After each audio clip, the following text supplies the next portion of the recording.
going on, everyone? It's Nina Infinity. Welcome to my channel on this Sunday night where we will be reviewing The Batman, starring Robert Pattinson and Zoe Kravitz. It came out. It's out now. I hope you've watched it because we will be doing a spoiler full review. It's going to be like, there's going to be a lot of spoiler talk, a lot of, just everything. So we're going to be talking about that tonight. I'm so happy to be joined by my fellow co-hosts. George is here. Hi, George. How you doing, Nina? Great to see you. I'm good to see you. What's going on, man? Nada, just this Batman. I went and saw it, on the premiere night, and interesting that and everything else going on. Yeah, there's a lot going on. By the way, I like your purple lights. Is that new? No, it's been there. I just didn't turn on the overhead. It's very nice. Yeah, it's giving it an extra thing, and I really like that. Like the purple looks really awesome. It complements the Joker statue. And yeah, cool. I didn't think of it. I was just like, I wonder if I just try not to turn on that ring light once. And now I see that I dressed wrong. You have the Batman shirt on. I'm going to put the Vader one. Okay. I know, but your shirt matches the poster behind you, and it's like, is that the Lord of the Rings thing? Okay. Oh my God, that's hilarious. I love it. That's great setup, George. Thank you.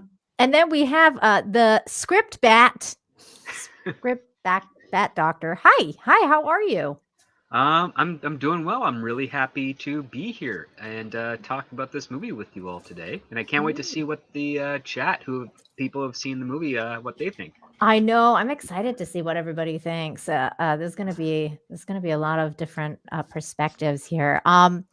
Sorry, before we get into it, Script Doctor, you finish your introduction. Tell everyone where they can find you, and then we can go back to George because he didn't plug his channel. So.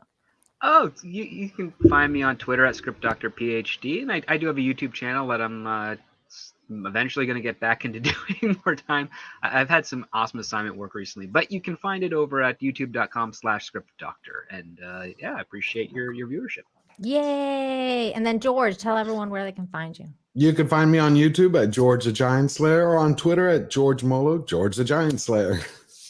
There you go. And I noticed that you have a new sign. I still have your old sign on the like a new logo. I still have your old logo on the thing, but I noticed you have a new one, so I'll have to change that. Okay. And of course, last but certainly not least, Jane Theory is here. Hi, Jane. Hello. Hi, we missed you last week. I missed being here. Oh my gosh. Like real quick, tell us what you felt about Reacher, just about the shirtlessness. You don't have to tell anything else. The shirtlessness was nice, but the show, not a huge fan. Really? Oh man, I can't get into this now, Jane. How dare you not join us last week? Oh my gosh. I know. You didn't like Reacher? Dissenting voice. No. Oh my God. Damn it, Jane. His okay. Personality just didn't do it for me. That's it. We need to do another Reacher. There. The Reacher debate. Call it the Reach Around. Yes, the Reach Around. Yes, we need to do that. Maybe I'll invite some cast from the show, and it'll be fun. It'll be fun. Jane, tell everyone where they can find you. You can find me here on YouTube, where I post movie and television reviews, and occasionally some controversial pop culture commentary. You can also find me on YouTube, Twitter, Twitch, Odyssey, Instagram, you name it, at Jane. Nice. You know who else had a controversial take about Batman? Ryan Kinnell. Yeah. That was extremely controversial. I did not think that was going to blow up the way it did when I watched his review. Yeah. We'll talk a little bit about that too. But he liked the movie. He liked it. I know. Yeah, he really loved it. The movie. The most bizarre thing. So everybody check out all the channels of the panel. All of them are in the description down below. And speaking of amazing panel members that unfortunately couldn't be with us tonight, Miss Martin Muses is in the chat. I love you, Teresa. Thank you so much for the rose. I'm sure it is a rose. I don't even have to check.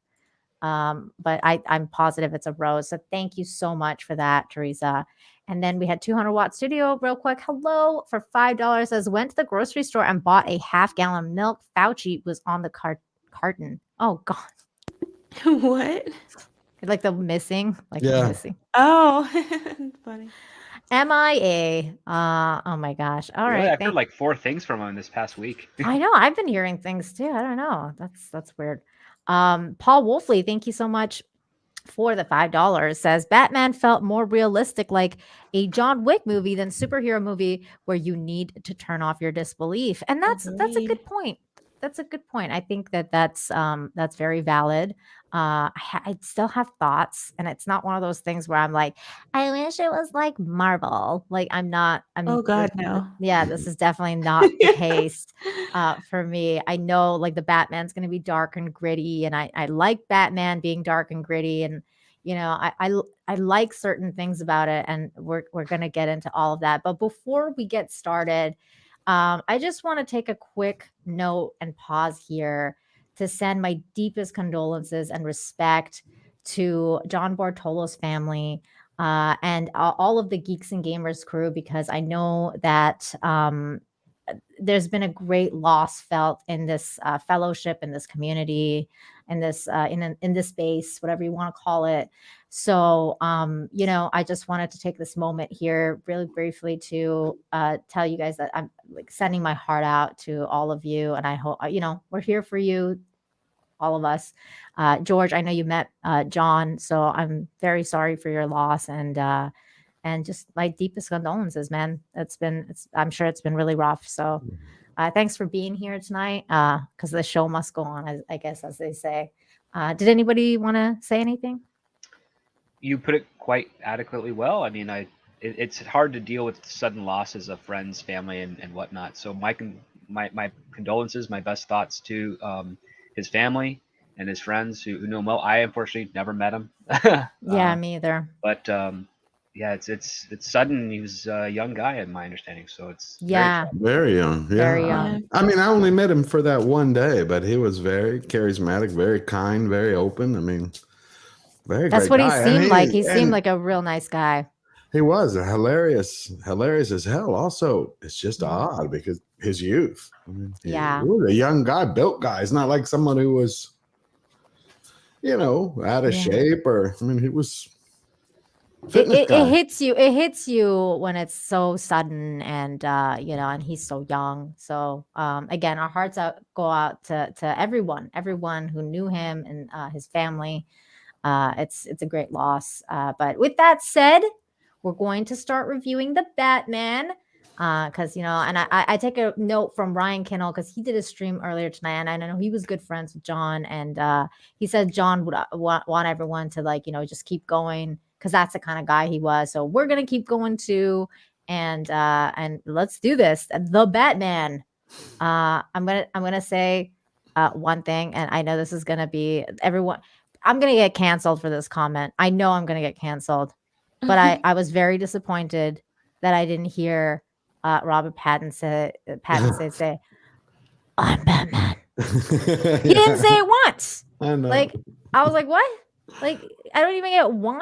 Like, there's no "I'm Batman." Like, I felt like one of the things that I felt about Pattinson's Batman that was lacking was the voice. Like, I felt like I couldn't distinguish the voice between Batman and what's his name, Bruce Wayne. I just couldn't do it. Was it just me, or did you guys feel No, the same way? he literally didn't do a different voice, which you know, it's fine. Adam West didn't do a different voice, but he also didn't have the duality either. Yeah, that's the thing. I think he hadn't. That's not something that's emerged just yet with the character at this point in the story. Okay.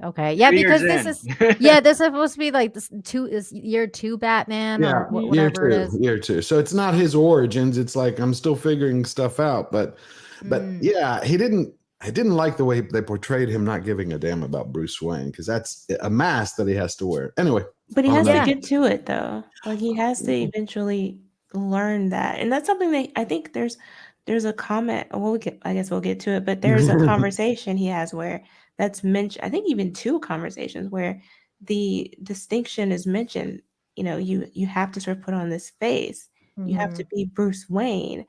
But he just doesn't feel it yet. Well, and that's also a conversation that was done more effectively in Batman Begins. Yes. Because True. Bruce Wayne was in the same thing. He didn't care about his family, his legacy, anything. It was just about the mission. And then at the end, he realizes, oh, wait, that's the obsession. And here's the other part. And I'll pose this question to you, George, since you are running business. If you had an employee that took 2 years to get their job done properly, would you keep them around? No. Then why would anyone want to give Batman 2 years to figure out what he's doing? Right. That's why I was saying it was more believable in Batman Begins because Alfred snapped him too right away. I mean, this was kind of like when when Batman was basically saying, I don't care what happens to the company. I don't care if we lose it all. I don't care anything. That made no sense because everything that he did came from the resources from his company. So it's like, I want to save everything. Cool. You go do it without any of the tools, any of the gadgets, any of the gear, any of the ability to, make this subterranean cave. Like he wouldn't be able to do any of it. So I thought it was a little bit lazy writing. Oh, absolutely. Yeah. That's interesting. And speaking of Alfred, I thought that I really like Alfred. I liked Alfred's character, but I thought that there definitely could have been more of Alfred in this movie. For a 3-hour-long movie, I felt like we definitely didn't get enough of that actor, and especially because he had such a it was a pivotal role when it came to the movie and the plot and everything. But I felt like I needed more. I wanted more from that character. Yeah, I mean, you got an A-list actor, Andy Serkis, who's done tons of stuff, and unfortunately, he gets 4 scenes, and they don't really give us much from those 4 scenes. I felt like they really didn't give us much from most of the other characters. It was very Batman focused. See, I like that in the first hour. To me, I like that too. Other people may not like. I thought the first hour for me, it was perfect. I love the first hour. Me too. I love that we finally got to get a Batman that was a detective. That was amazing because we had a little bit of it in The Dark Knight, tiny hint of it in Batman Begins, and then we had some of it in Batman versus Superman with Affleck's. We have it in Batman '89. We do, but I'm saying to this degree where they spent an hour with him investigating, going to the scene. It's definitely fitting all the tropes of what a detective story would have. The sad part is that the mystery and the intrigue wasn't really effectively presented there, because that's the problem. One of the things that you kind of hope for, especially in a mystery, especially when you're using a character like the riddle, is that the riddles themselves tantalize the audience and make them think, ooh, what could it be? Right. But these were all stuff that you'd find in a bookstore off the shelf, 10 easy 101 riddles. Yeah. Which is a little disappointing because, even as a screenwriter, one of the things that I learned in college was that if you're going to be writing a riddle or a question or something, don't use an existing one. Try and make up your own. Correct. And then you had to break down the formula, how do you do a riddle? Well, first you figure out what the answer is, and then you explore what the answer entails through various other perspectives, and then that's how you kind of form the question or the riddle to lead to that answer. Unfortunately, Matt Reeves did not give us that. Which was kind of disappointing because, But I think you're hitting on something because Reeves, correct me if I'm wrong, script, Nina, Jane, Reeves has never developed his own in-universe film. He always takes someone else's. Isn't that correct? He did Cloverfield. Oh, Clover. Okay, that's why I said correct me. So he did. Okay, I didn't know that. And Cloverfield is really just kind of like a I didn't know he parallel of a Godzilla film, but from the perspective of... Oh, I thought that was J.J. Abrams. J.J. produced it. That's why there's something that bugged me. I knew. So he's a JJ lackey. Okay. Yes, he is. But did he do all of them though? That's what bugged me. He didn't do all the Cloverfields, but his Cloverfield script and the concept behind it allowed JJ to be able to pick up sci-fi independent films and put them in a Cloverfield universe, kind of like a Black Mirror or a Twilight Zone type of thing. Because I love 10 Cloverfield Lane way more than the first one. I think that a far superior film to the first one. Okay, I didn't know. I'm gonna go. It was completely different crew that worked on that one. I think they just had trouble getting distribution, so they got JJ came in and facilitated that. I just don't like Abrams. I don't like any of his acolytes. It's the same way he has 2 showrunners doing the Rings of Power. But anyway, that's another subject. Are we going into spoilers? Yeah, this is gonna be spoiler full. Okay. Go for it, man. So like, one of the things that, for example, I thought like somebody actually brought it up. I think it was MG. Said I didn't like how Bruce pulled the "You're not my father" line at Alfred. Dude, he raised you. He acted like a father. That was such a dumb line. I agree with that because I remember when I heard that line, I was like, that is so like, I feel like even though this is second year Batman or whatever you want to call it, that is so not something that Bruce Wayne would say to Alfred. Like, I just feel there's like a lack of maturity to Batman and the character as he was written in this film. But it felt almost forced because I don't think like Bruce Wayne would like say something like that. No, a 12-year-old would say that, not a 28-year-old. Yeah, no. Who's 28, which like Bruce Wayne's supposed to be around 28 here, even though he's played by a 35-year-old, which is fine. Yeah. See, they did that line, I think, so they could do the arc in the end when he has when Alfred's in the hospital. So see, that's why it felt forced to me. It didn't feel. That's not Batman. Batman. That scene was weird because the instant Alfred wakes up, instead of being groggy and trying to figure out his, get his faculties in order, he's just telling this confession about what his dad did. I'm like, where the heck is this coming from? Is he even capable to do that? He just survived an explosion. Yeah, and this is what like Spike and Madness is saying is emo Bruce was a big mistake, big time. And that's the thing too, is that when I went into the movie, like because I had seen the ads, I was like, I was prepared for emo Bruce. Like I thought that this was gonna be a movie about emo Bruce. But I thought that like by the third act that he would not be emo Bruce anymore. But but he was basically emo Bruce like up until the very last minute. The last 10 minutes. Like, yeah, like even then, like it was basically the last like minute in his monologue where he's like, saying the last line that I'm not gonna be vengeance anymore, blah blah blah. Gotta be a symbol. Yeah, and then that was when he stopped being emo, and I was just like, really? Like, so this is who we're gonna get the entire time? And then it wasn't even that. Like, it was like, for example, when he was Bruce Wayne, like he was always like literally like dressed in scrub clothes. I was like he's not even wearing like hot suits and like putting his hair back slick. I mean, Robert Pattinson can clean up real nice. So I was expecting him to be a little bit more Bruce Wayne like. And Jane, I really want to hear what you have to say about this because I know you're a twihard. Don't even hide I am. I don't hide it. I do not. Oh, you love Twilight, Jane? I do. Absolutely. Yeah. I get it. I mean, I think a lot of people were sort of going into this expecting him to sort of just be the Batman that we know and be the Bruce Wayne that we know and for everything to sort of be figured out. But from how they sold the film, I knew that wasn't what we were going to get. And it wasn't what we got.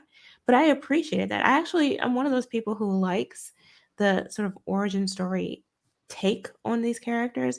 I like to see them before they become who we know them to be. And I liked that he did seem to struggle a little bit with that sort of duality that George was talking about before. He wasn't the Bruce Wayne that we know. He wasn't the slick dressing, quick talking, confident guy. Confident. Oh, confident or competent. He had some mistakes made in this movie as well that we saw as he was learning how to use his gadgetry and all of that, which I enjoyed exploring that side of the character. It didn't bother me nearly as much as I think it did a lot of people. Well, the other side of it for me was that like we didn't even get like a lot of like the Batcave or anything. Like we saw him go into the Batcave through the like with the bike through like the train way or whatever the fuck it was that he went into like the subway. Yeah, and but there was no Wayne Manor. You didn't see how he got there from Wayne Manor. Like there was no we didn't get any of the actual aesthetics of how he's early year Batman. How is he making the Batcave? Like how is he doing all this stuff? Like, I mean, if that's early year Batman, shouldn't that stuff be shown a little bit, like of him trying to build up his cave and his surroundings and things like that? I think it's because it's after year one where he does all that. But I see what you're saying in order to provide some context. My issue is that when you strip Batman down, like Iron Man, you pull him out of his suit He's Tony Stark, yeah, billionaire, playboy, philanthropist, but he's a human being. You pull Batman, you take all his gadgets. I saw the world's greatest detective and a human being at the peak of physical fitness and in martial arts and can kick most people's asses up and down the block.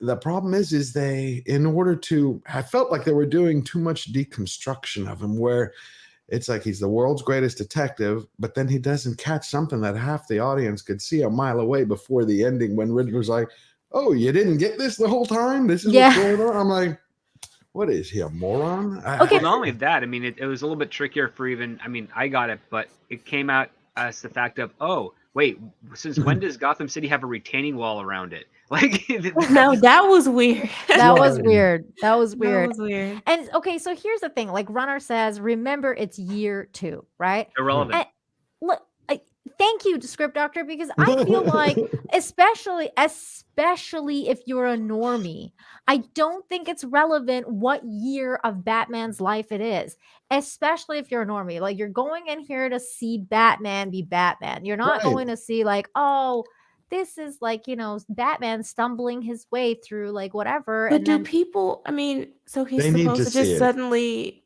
be Batman? Like, there is going to be development.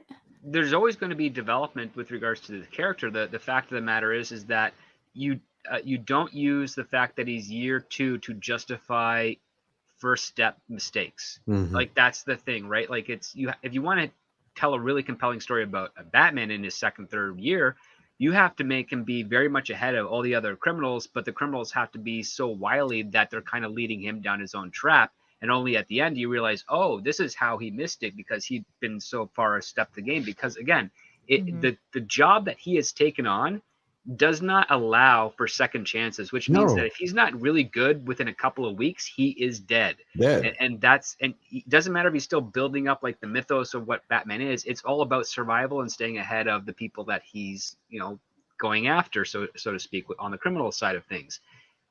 But up until this point, the people he's been going after have been ordinary criminals. Right, except this one, you're having him deal with very powerful killers. Yeah, killers, organized crime. I mean, you remember... Which he could beat.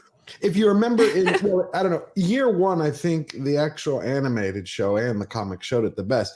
They showed Batman preparing when he was going to go after, let's say, to come out in his suit for the first time and give all the gangsters a warning, like, I'm here, I'm watching you all. He researched all of them. He knew everything they did, what time they went to the bathroom, to who they met.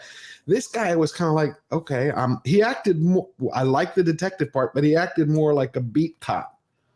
Instead of Batman, I'm ahead of it, because like Script just said perfectly, he can't make one mistake. He dies, and then other people die. Now, one point that I thought that Matt Reeves did an incredible job is, I think, because Batman Begins and Dark Knight are my favorite Batmans. And then for me, the fight scene that Affleck did in the BVS, to me, was the epitome of Batman, like comic style. But all of them always have exposition about how Batman is terrifying. Like, I use fear, I use shadow. And this one, I felt right from the jump when he was in the subway station. Yeah. I actually said, well, this is a Batman you can be afraid of. Not have him tell you to be afraid of him. That I like. Right. Like, I like that too. Dude, he showed us. He didn't tell us. Right. Even the guy on the ground thought, who's this nutcase? Are you going to kill me? Like, he didn't know. Okay. He's like, you knock them out, but how do I know you're not going to knock me out too? You know, he was afraid of him. I agree with John Ware Jr., who said, could it be the Riddler was the most sophisticated criminal he had ever dealt with? I think that may be true, because your average criminal is a complete and utter idiot. They're not that smart. Yeah. I was hoping for the Riddler to be that for Batman in this. Yeah, but well, I think from what I understand, again, I'm kind of a normie when it comes to Batman, but from what I understand, intellectually speaking, yes, Riddler is supposed to be basically like, you know, equal to, in fact, maybe even a little bit more than Batman. Like that's the thing, is that's why their dynamic is so good, because it's like they're literally like they're going toe to toe with how smart they are. I mean, the only other like, you know, think that maybe is a little bit smarter is like Brainiac, but we're not going to talk about that. Like, that's my point, is that he could have survived for years dealing with ordinary criminals and still making mistakes, and still would have been ahead of the game because of his intellect.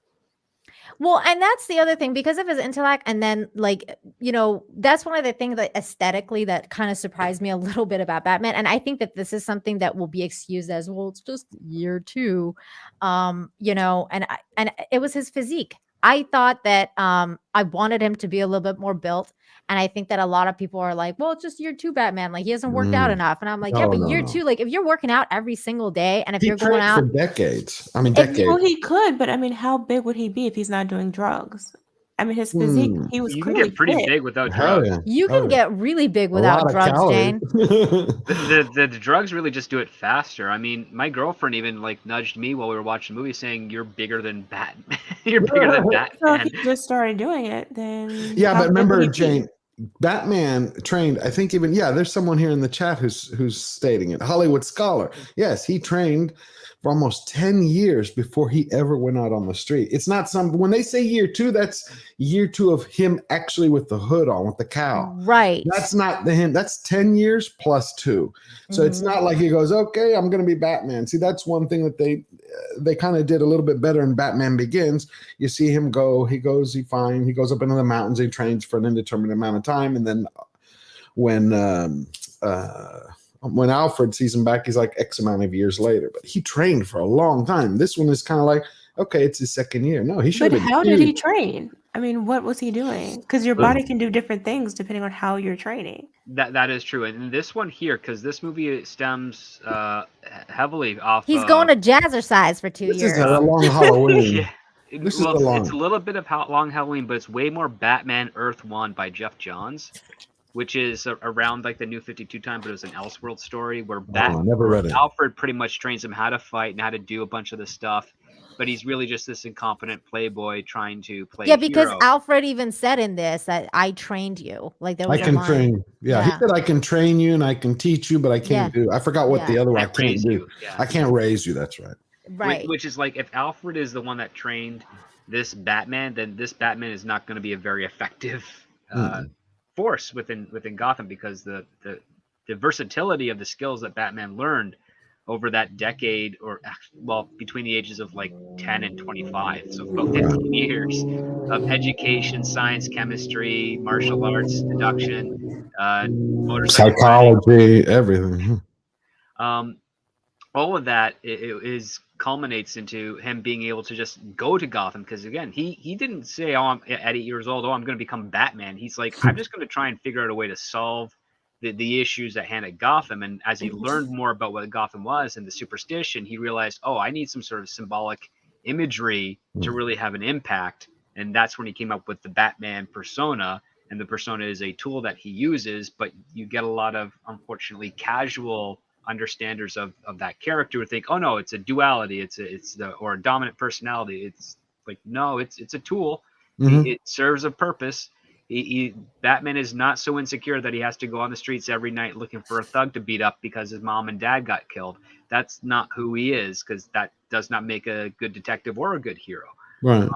But what we got here is something that kind of threw me off. And even though some of the fight choreography was pretty decent, I felt it was really antithetical to what the character was trying to do, when you can hear him coming from within the shadows like a giant like death coming. Yeah, it sounded like spurs. It was like, is someone wearing like a knight in shining armor, like clunking around in the alleyway? Right, it sounded like spurs. I kept looking. I was like, he's not wearing spurs, but I kept hearing that like a hammer banging metal. The thing is, I thought that. Sorry. Oh no, that's okay. I just thought that, like, with regards to his physique, it just made me laugh because I was I was just thinking about, okay, like he doesn't seem very built. He's not very muscular.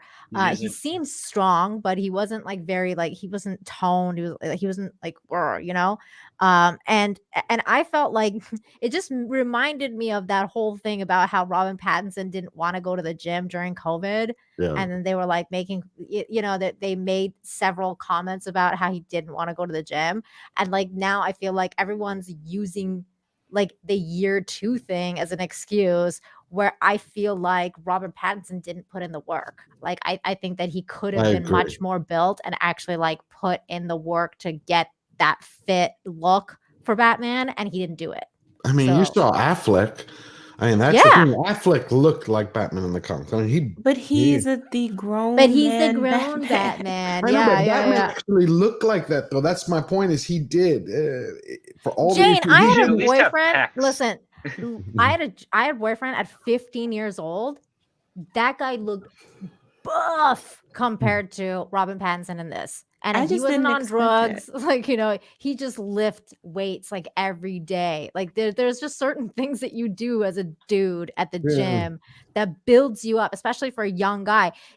In fact, all the more reason for him to look even more buff if he's younger, because that's how you build muscle. If you're younger, like, you know, your body's going to shape better and everything like that. I just felt like he was not shaped like what I was expecting. And the scene they showed him in, the twice that they showed him when they were going to show his mask, did y'all notice that it was when he was flexing or doing his back? It didn't show him just He has a relax. 35-inch chest. That's tiny. Yeah. I'm I telling have you, a 44-inch chest. Right. he didn't put in the work. He didn't put in the work. He clearly didn't put in the work people wanted him to, but I didn't expect it either. Bale was bigger than him. I wasn't See, looking for Batfleck. even Runner is giving in on here. I agree, he wasn't too muscular even for a year two Batman. That's what I'm talking about right here. Like, you know, even Runner is I mean, Bale. Even that one. Runner. Bale put on muscle for the role because he needed to bulk up because He was stepping right into the role of Batman as Batman. No, Batman Begins. But Batman Begins. No, Batman Begins his was like origin. the origin of That's Batman, and year he was one. buff. He was still buff. an older version. No, that was his He was first. 30. Yeah, that was his. Oh, yeah, that was his year one. That's Batman Begins. That's why we're saying this is year two. So if you were to play it, you could say Batman Begins would be your first movie, and then you'd watch the Batman with Pattinson. He should be much bigger than Bale. It's a different take, though. That's the thing. It's Yes, a completely different type of character. That one was still played up as an older version. Jane, Even though you're missing my like point. I'm 2 saying years. Pattinson didn't fucking work out, dude, and they're just saying, "Oh, this is a year two thing." I don't know This why people could have been way expected it. different. He was clearly cast for a reason. You know what he looks like.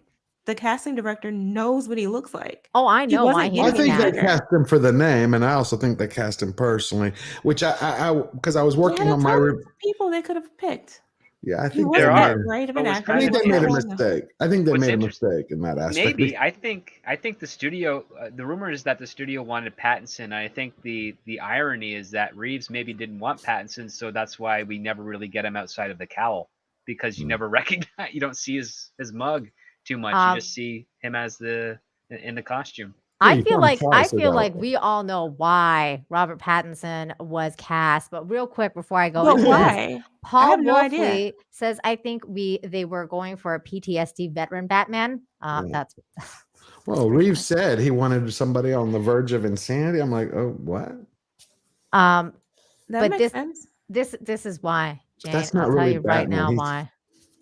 I already sent it to you, but we're gonna share it with everybody else. What? This is why, Jane. This is why, because of Twihards. Me sitting in the theater waiting for the Batman to start. That's a poor Team excuse. Edward. This is why they cast That Robert makes Pattinson. absolutely no sense. You know this is why they It cast makes him. absolutely no sense why anyone would think that there would be a crossover between the two audiences. I think he acted similar to Edward in a lot of it. That was one of my. So too. He did. He had that same, and that's why. Well, it was the emo-ness. It's the emo-ness. I was saying, if you've never seen Twilight, I would say don't watch it first. Watch the. So Batman you're first making a Batman movie, and you're thinking, "Oh, I want those Twilight people." That makes You're no thinking sense. I want the Twi bitches, because they paid a lot of money. Millions and That's millions. ludicrous. It is ludicrous, but that's how some studio heads think at Warner Brothers. Unfortunately, No one is thinking about Twilight. You think so?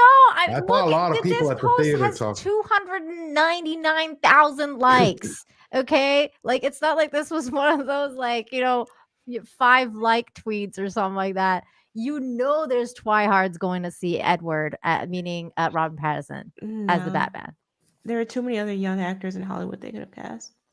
Now, I did think that Colin Farrell and Kravitz were the best for me. I love them, and Oh, I they're don't always like. amazing. I do not like Kravitz, so I went in there. I'm like, okay, I'm not gonna like her, and I was shocked. I was like, holy shit, she even too, George. walked like Catwoman. She's a good actress. She's a great actress. I have.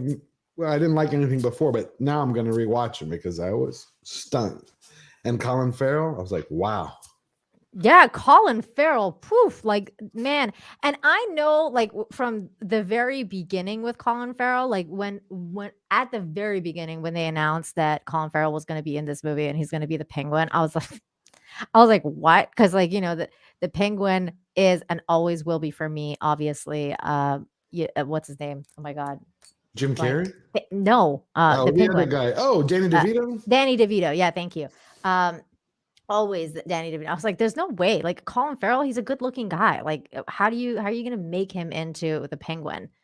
And then they made him into the Penguin, like using movie magic and just like, you know, makeup and like all this stuff. And then I was like, okay, he looks the part when they start releasing the photos. Let's see if he acts the part. And he really did. He did a really good job with the character. I thought he did a really good job. I think he's missing the pointed nose. That would have been nice. Yeah. It needed a little bit of a point. But he's still the kind of like iceberg gangster. He hasn't fully that I kind of accepted. No, he's year two Penguin right now. Like, who never holds an umbrella, but all of his henchmen do. Yeah. Did you notice John Turturro? I haven't seen him in years, and I thought he knocked it out of the park as Falcone. I thought he kind of phoned it in because he likes to chew up the scenery, and if you've seen any or all of the Transformer films, he's in them, chewing it up.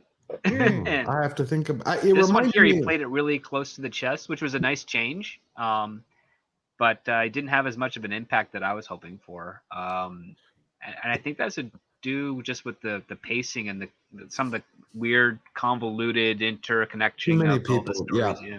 See, that's my problem. Is I liked individual people. This is what I've been trying to. Everyone keeps asking me.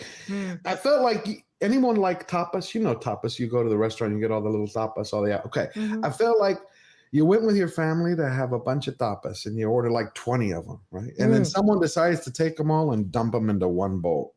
It's like individually, they're perfect, but you put them all together, and it's like, where's the flavor? Like I love the first hour.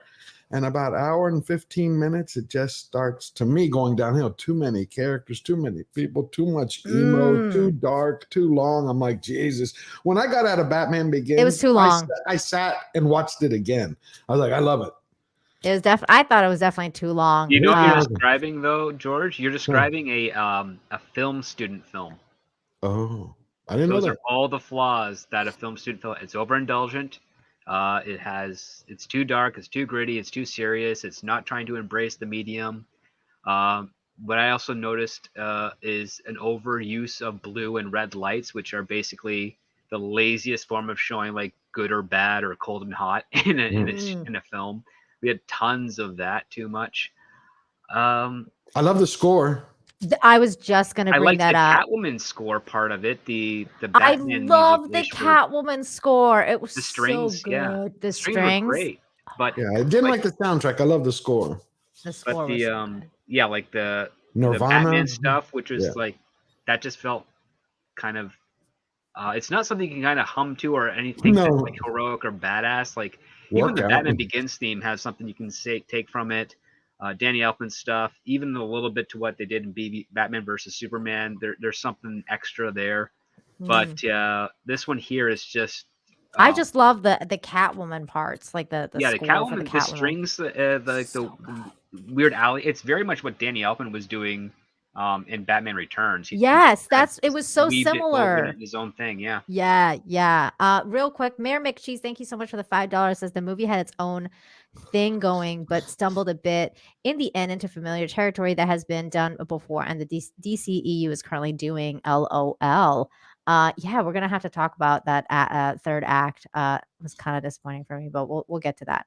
Paul Wolfley, I know. I was just gonna highlight it. Paul Wolfley for $2 says, I think they were. I already said that one. Thank you, Paul. And then Midnight's Edge After Dark is here, and he says, I'm so done with this movie.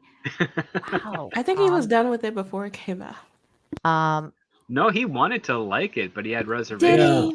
He did. I talked to him. Yeah, Jane. we talked about. He 'Cause really I was wanted. more convinced that Pattinson would probably do a better performance than he, because he hasn't I seen much. wasn't. He only saw him in Tenet. And yeah, I was like, yeah, it's an okay performance. Everybody else around Pattinson was way better. No, Oh. I just think had more to I go. actually think this is one of Pattinson's more like poorer performance, because I've seen a bunch of Pattinson Lighthouse. movies. He's 10 times better than this. Yeah. He's been great. He was in the Devil All the Time. He was fantastic in that movie, and he was a psycho weirdo in that movie. So I know he can act like the emo psycho. You know, he can act that, but I don't know. It's just there was something really off about this movie with his performance for me. I don't know. I felt like he was on Klonopin, like he was underwater, like haze in a haze. I don't know what else to call it. It's like He was taking there's drugs. no, there was no spark. Like Batman has a fury to him. It's like a controlled rage. This was kind of like, I'm listening to Nirvana. And He's like, what am I- listening to like 90s Smashing Pumpkins, like in his room with the you lights. know, on and he's all. painting the room black.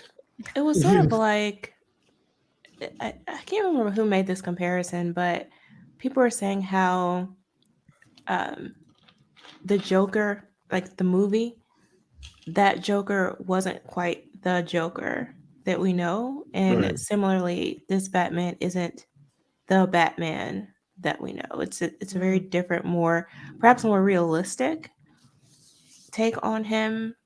I don't know, but I like the Well, realism. Well, let me ask you guys That's the this. flaw. With regards to like the very ending, was that the Joker in Arkham as well? Like Who cares? with It was See, the Joker, but I was like, people why care. didn't they? I didn't know why they didn't use what's his name, Phoenix. Joaquin Phoenix. I know. I was like, Why- why didn't another you- Joker? I mean, how All many right. bloody Jokers are you gonna have? Look, Yeah. this is why I have a problem with DC Universe, because this is what I'm talking about with normies feeling confused all the time. It's like, you know, you have the Joker, you know, the movie Mm. Joker, you know, with Joaquin Phoenix. It's been huge. It was great reception. I love Joker compared to this movie, to be completely yeah. honest with you. I thought that is a superior movie. But like now there's talks of Joker 2 coming out because it Yeah. did so well.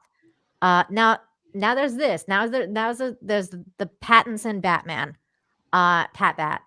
And now it's like, okay, so are they gonna follow Pat Bat universe and then have their own Joker? Are they gonna merge you know, the two universes, Joker and like, you know, the Joker from Is it gonna be Jokers Joaquin versus Phoenix? Jokers now? Yeah, like how like they need to make it a little bit easier for the normie audience to keep up with the different, I don't know, the different versions of the same thing. So it's just very, very confusing sometimes. So like when I heard the Joker's voice in the ending, I was like, this was almost like unnecessary. Like you don't really need it. And if you're gonna do it, then have Joaquin Phoenix, because Right. if you have Joaquin Phoenix and it's a surprise, then you gotta get like, I mean, how much would the talk be right now? Like the Yeah. talk would be People love nonstop. connectivity. That's the thing. People love Exactly. connectivity. Right. But the other part too, and I can see someone like a Jeff Johns pushing this in the production angle thing, is let's have another Joker, because we just dropped this comic book called The Three Jokers, where we have like an Oh. old one, an unhinged one, and a moderately, you know, clowny one. And we can do that in this franchise, and Walter Hamada and some of the other silly guys at Warner Brothers be like, yeah, sure, why not? We can get a cross promotion in with a book that the diehard fans like, and then they'll really throw the normies for a spin and get them really invested into which one's the evilest of the Jokers. And yeah, it's just Yeah, and here Soul Assassin makes a great point as well. Why even go for the Joker? The Batman has so many iconic villains. you can't do them in this one. I mean, well, why not? think about Like, it. Because the biggest flaw that we've had with Batman live action since the Tim Burton days is that every advertisement is it's going to be a dark, gritty, more realistic Batman than you've ever seen before, which means that they're just giving you the same take every single time. It's like, how much more realistic and gritty can you make it after the last 10 iterations that we've had on screen?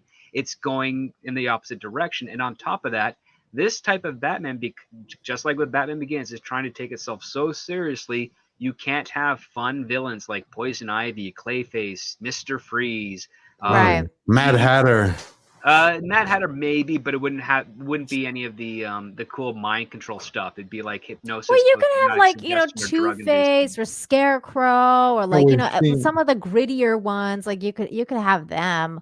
You don't necessarily need it to be the Joker. I'll just say this one thing. Right now, think about in the last 4 years how many Jokers there's been. You have the one now that's on the CW. What is that? New Joker. Then you had the one in Gotham, who's that kid who was Joker. Then you had Heath Ledger's. Then you had Leto's Joker. Then you had Joaquin Phoenix's Joker, and now you have this Joker. I mean, there's no. I know. That's what I'm saying. It's so confusing. Hold on one sec. I just think there needs to be one and get it done, and then to expand the universe. There are a lot of Jokers, and not a single one aside from Jack Nicholson's actually scared me. So, Well, because that's the thing. Like Jack Nicholson scared you? Yes, because even though he had a permanent smile, there was a type of mystery about him where you don't know exactly what's going to happen. Is he going to throw an arrow in your throat and kill you that way, or is he going to just tell a joke and leave you very unpredictable? But here's the other part. This is the biggest flaw with some modern interpretations of Joker. Just like when you're walking on a street and you see a guy with tattoos all over his face and stuff, like you kind of know what you're getting with that type of person. And with the Joker, if you see scars on his face or tattoos or things of that nature, you kind of know a little bit what you're getting because it's telegraphing a little bit too much of their behavior. But if you just have like a clown that's kind of maitre d' looking and kind of can blend in any other type of circus or magic show environment, that leads to far more unpredictability and also a lot more terror. And one thing that I've known, because I've taken my godchildren to circuses and things of that nature, the friendliest looking clowns are the scariest to them. Of course. Jack Nicholson just scares me as a person too, Stomp Brad. Like I feel like that guy's freaky. I don't know. Heath Ledger did it for me. I really loved his Joker. It was a great performance, but you show me that Joker with scars on his face that he's not trying to hide or anything. It's like, okay, this guy is clearly a knife crazy, violent nut. I know what to expect with that. Right. But Jack Nicholson, you don't know what to expect. And even with the animated Mark Hamill, even with Cesar Romero's from the 66 Batman, you have no clue what they're going to do because they're trying to look harmless. And that's the other part too. It goes back to an old axiom that's been thrown around here in Canada, which is that the most dangerous person is one that is incredibly well controlled and disciplined. The one that you have to worry about is that you see a person that's reckless or showing off a good show. They're the ones that are the weakest of the bunch because everything is done for the attention and not for and not out of practice. And that's kind of something you have to take in mind with your villains, especially with Batman. Like, he's a very dangerous guy, and on top of that, because he knows he's only one person, he really shouldn't be the type of guy that goes into a group of criminals and spends 8 or 9 punches to take one guy out because he has to reserve that endurance for the 6 other guys. It's just like when you talk to someone who's an experienced fencer. It's like, no, my goal is to try and kill that person as quickly as possible and as few moves as possible, especially if I'm outnumbered. And that's why it's all very, very slim and quick and precise movements. And you can see an example of that in the first Star Wars movie between Obi-Wan and Vader. They're not doing fancy stuff. And the reason is because they have a very long fight.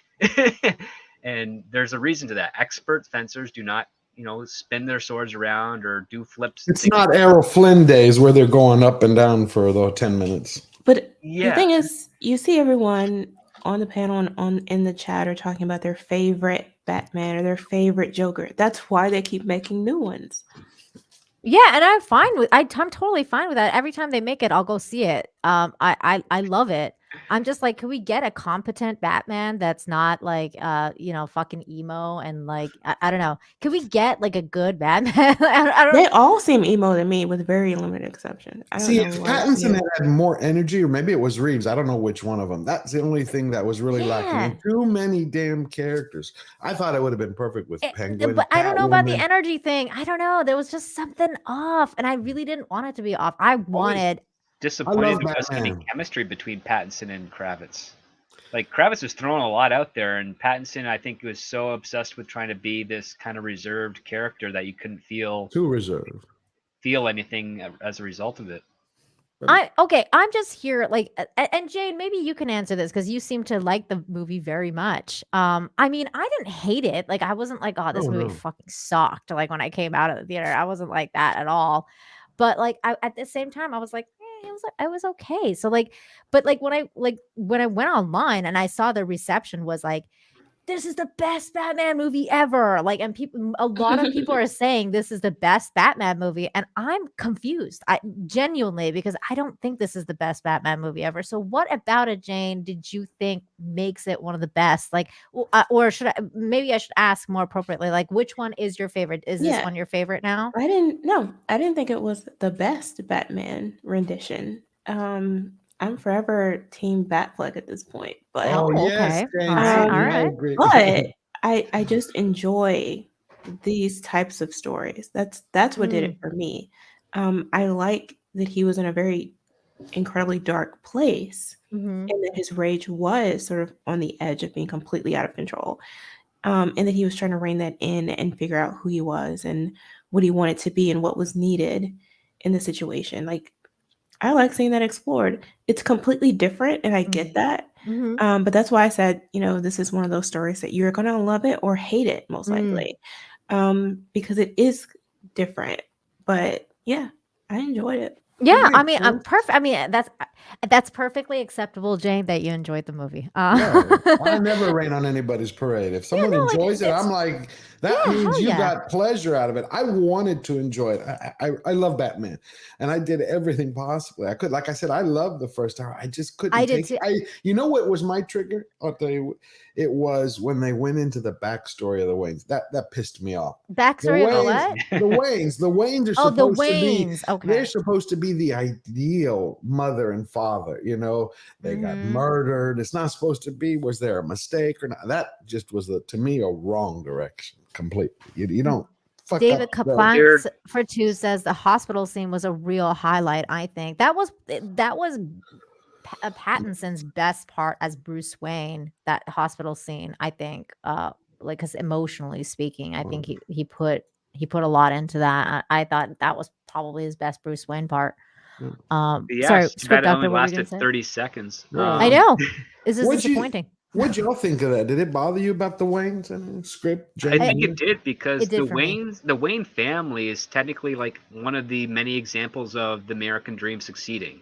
Yeah. Like they're good people that yeah, sure, they make mistakes. They're not perfect, of course, but they're overall good people. They think before they act, and a random act of violence has taken them that could never have been avoided. That's the tragedy of it. But what we have here is this kind of subplot where, because Martha Wayne, because God forbid she be a stable woman, is dealing with mental issues, or supposedly is dealing with mental issues, and a journalist wants to expose that because Thomas decides to run for mayor, which that's taken from some of the worst Batman comics in his pen. Yeah. Okay, I was gonna ask, is that a comic thing? Yeah. Because that whole The mayor thing is a comic thing, yeah. And actually, her like losing her his mom. whole storyline about his mom being like fucked up, like is that a comic Part thing? from Flashpoint a little bit. That's a Flashpoint. She gets messed up because she watches her son get murdered before her eyes. Yeah. Like they pulled pieces and then twisted them. It was very odd. Bad decisions. It didn't bother me too much because, again, I felt like this one was intended to be more realistic. Yeah, see, that's in the that thing, way. Jane. And I so kind of you're agree. not going to have like this angelic, perfect family in that world. Jane, I kind of agree because that it's a little bit similar. I thought with, again, being a normie, I don't know about the comics. I thought it was kind of similar to the way the Joker went with the backstory of how Joker was the one that ended up shooting, Bruce Wayne's dad and mom or whatever, because they kind of like went off script too, right? Like I don't think that's ever happened in the comics, and I didn't mind it. Like I thought that kind of makes sense. Like I was like, okay, I like this. I like the this. Burton Batman film? No, because Jack Nicholson's Joker kills the Waynes in Burton Batman film. Burton. Yep. Was it Joker that killed him, or like in the movie? Yeah, in the movie Joker, a crazy person wearing a clown mask kills the Waynes. Right. But Crazy Joker person does it in the 1989 Batman film, and that only works if Batman was going to be a complete standalone film, because that's a culmination to the end where the very creature that created Batman, the dragon that created Batman by killing his parents, is then slain by the hero of Batman. Even though the screenwriter didn't write that moment into the script, and he's publicly stated that quite many times. It was just something that the producers and Tim Burton wanted to put in there because they never expected they were going to do a sequel. Really? Yeah. Did it not Really? work like that back then? I thought everything was sequels, if I remember. Like Jaws 2, Jaws. Not for Batman, because they had no idea. They were completely, they're just like that. But as soon as that first weekend hit, they're like, we're doing another. I mean, I think they were going with maybe the angle that, you know, one of the complaints about this Batman is that he hasn't created the persona yet of Bruce Wayne, right? So maybe the extension of that is that the Waynes was a persona. It was the persona that his family had adopted over time, and he hasn't done it yet. That it was always a facade. I don't know. Some things, you know, to me, it's like it's like finding out your favorite. I don't know. It's like I can't it's say like that finding out your father's Darth Vader. Doesn't make sense. Right. It's just I know it's just the Waynes. Yeah, it's like the Joker telling the Batman, "I'm your father," and you're like, "What? Fuck, you were." I know you're not. I met my dad. Especially now, because Tom just mentioned a good point. I think it was they were saying that she was a murderer, if I remember in the movie. Yeah, I mean, I was about to highlight it, but That's I wanted not okay. to That's why it was cringe to me. It just yeah. Well, it wasn't intentional. That was weird to me, though. I was kind of like, "What?" And my husband was so confused. He's like, "Wait, what?" Like, like he was like talking to me, like trying to figure it out. He's like, "Is this for real? Like why would his dad like do something with like the mob and blah blah?" I'm like, "They're setting it up, honey. Like, there's probably gonna be like something like, he has to ask the mob for help, and then like gets sucked in or whatever, like, because we know Thomas Wayne wasn't a bad guy, like that's the thing, like we know that. I mean, he donated all his time. Besides all the money he gave, he was a doctor who. But for a minute, especially after that whole Zoe Kravitz white man bad line, I thought they were gonna go there. I thought they were gonna go to a place where they were gonna say Thomas Wayne was actually like a mob dude and like was actually a bad guy. Like I thought like they might like give us that twist. And real quick here, we had a 200 Watt Studios. Where did it go? Oh no, I missed it. Hold on, I'm going back. There he is. Said the most stoic, no emo, very confident Batman was Adam West. Seriously. That is true, actually. That's kind of true. I need to watch more of those. I've only seen like 1 or 2 episodes of that.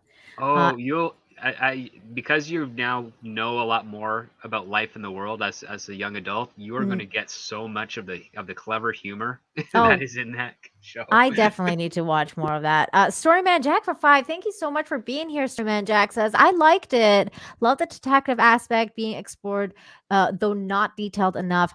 I did like the movie. 8 out of 10. And I'm so glad that you enjoyed it, Storyman Jack. I enjoyed the first bit, like the first half. I agree. I think the detective aspect should have been more explored. I was really hoping that there'd be some sort of like really clever preventative, like a clue about a crime that's going to happen that they have to try and prevent, but we didn't get any of that. It's all after the fact mystery stuff. And yeah, it just and here's Tom, by the way. Hi, Tom. You sure you want me in here? You know what? Yell. You have a voice. You have a platform. You want to talk. Pretty much everyone agrees with you. So I mean, yeah, we all agree except for poor Jane. I feel bad for her. I know, and I'm not saying she's wrong for enjoying it either. I don't want her to get that impression. No, or anybody for that matter. It's just the more I think about it, the more it pisses me off. And the only thing they walked back with the Waynes is that Thomas didn't ask for the journalist to be murdered. That was it. Everything else still happened. Hence, the Waynes are still dirty people or maniacs. So they still, even though we didn't see them getting killed on screen, they sure did get a character assassination on screen. Right. And it basically makes Alfred a bad person in retrospect because of it.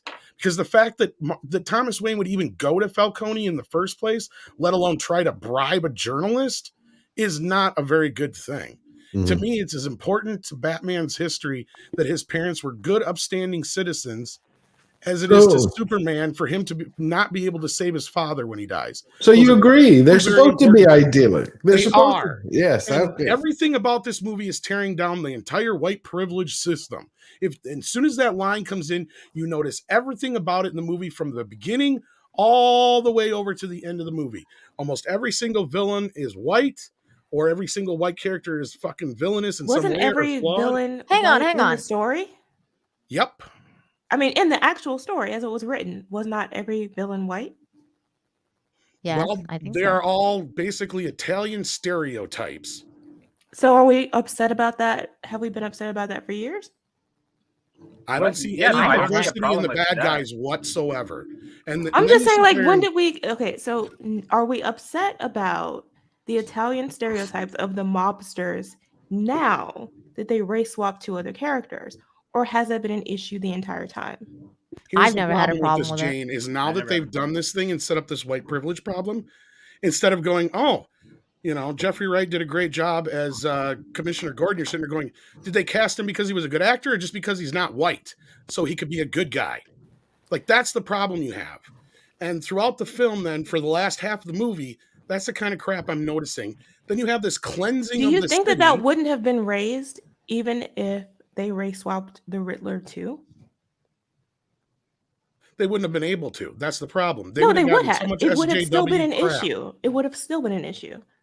There's no set of circumstances under which race swapping any of these characters would ever have gotten a pass. There's no set of circumstances where that would have happened. Yeah, it would have if you wouldn't have made every white person a bad guy. It wouldn't have, because you only swap 2 characters and all the other characters are the same.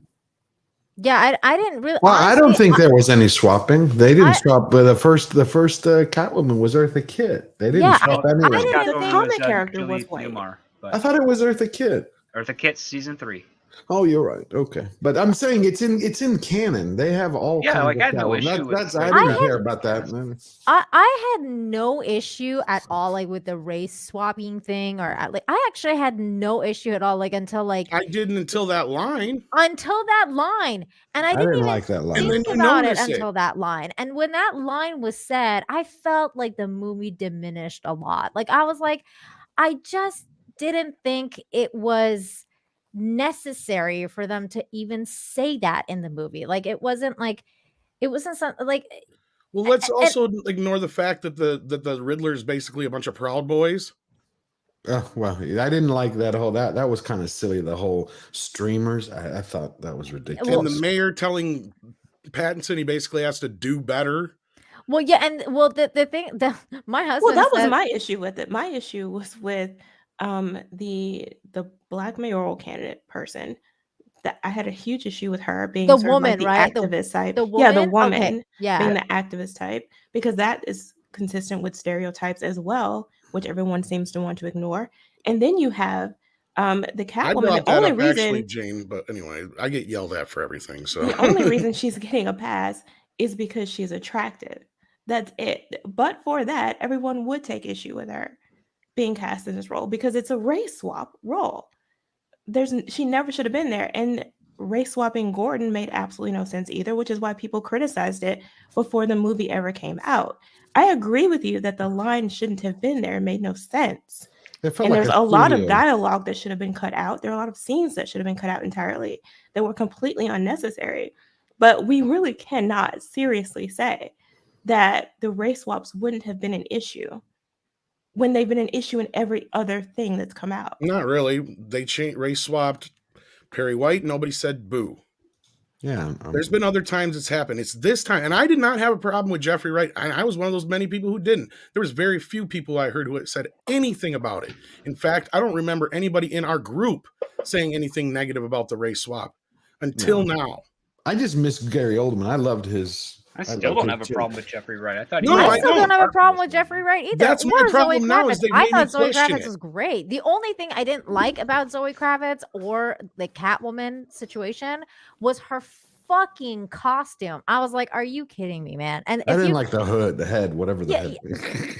listen, all these people were for some reason they all resembled Antifa to me. Okay, like I was like, there's some sort of weird Antifa thing going on in this movie, including Batman. Like when he was like not dressed like Batman, he was dressed in this really weird emo situation where he looked like Antifa. And then there was like a Batman or a Catwoman and her weirdo fucking mask thing that was like the Well, do you know what that knitted hood was? If you roll up the mask part to a knitted hood, it's got the same silhouette of what was at the Women's March during the Trump the inauguration. pink pussy hat thing? Yeah, the pink pussy hat. I noticed that Jesus, too. now you gotta tell me that's the thing this. is, I'm so afraid to say anything because like you get so attacked by people who just don't want to hear it, right? It's like, okay, it's fine. I'm glad you enjoyed it, but people are just conveniently ignoring so much stuff in this movie, especially the Wayne's part. That's the part that bothers me the most.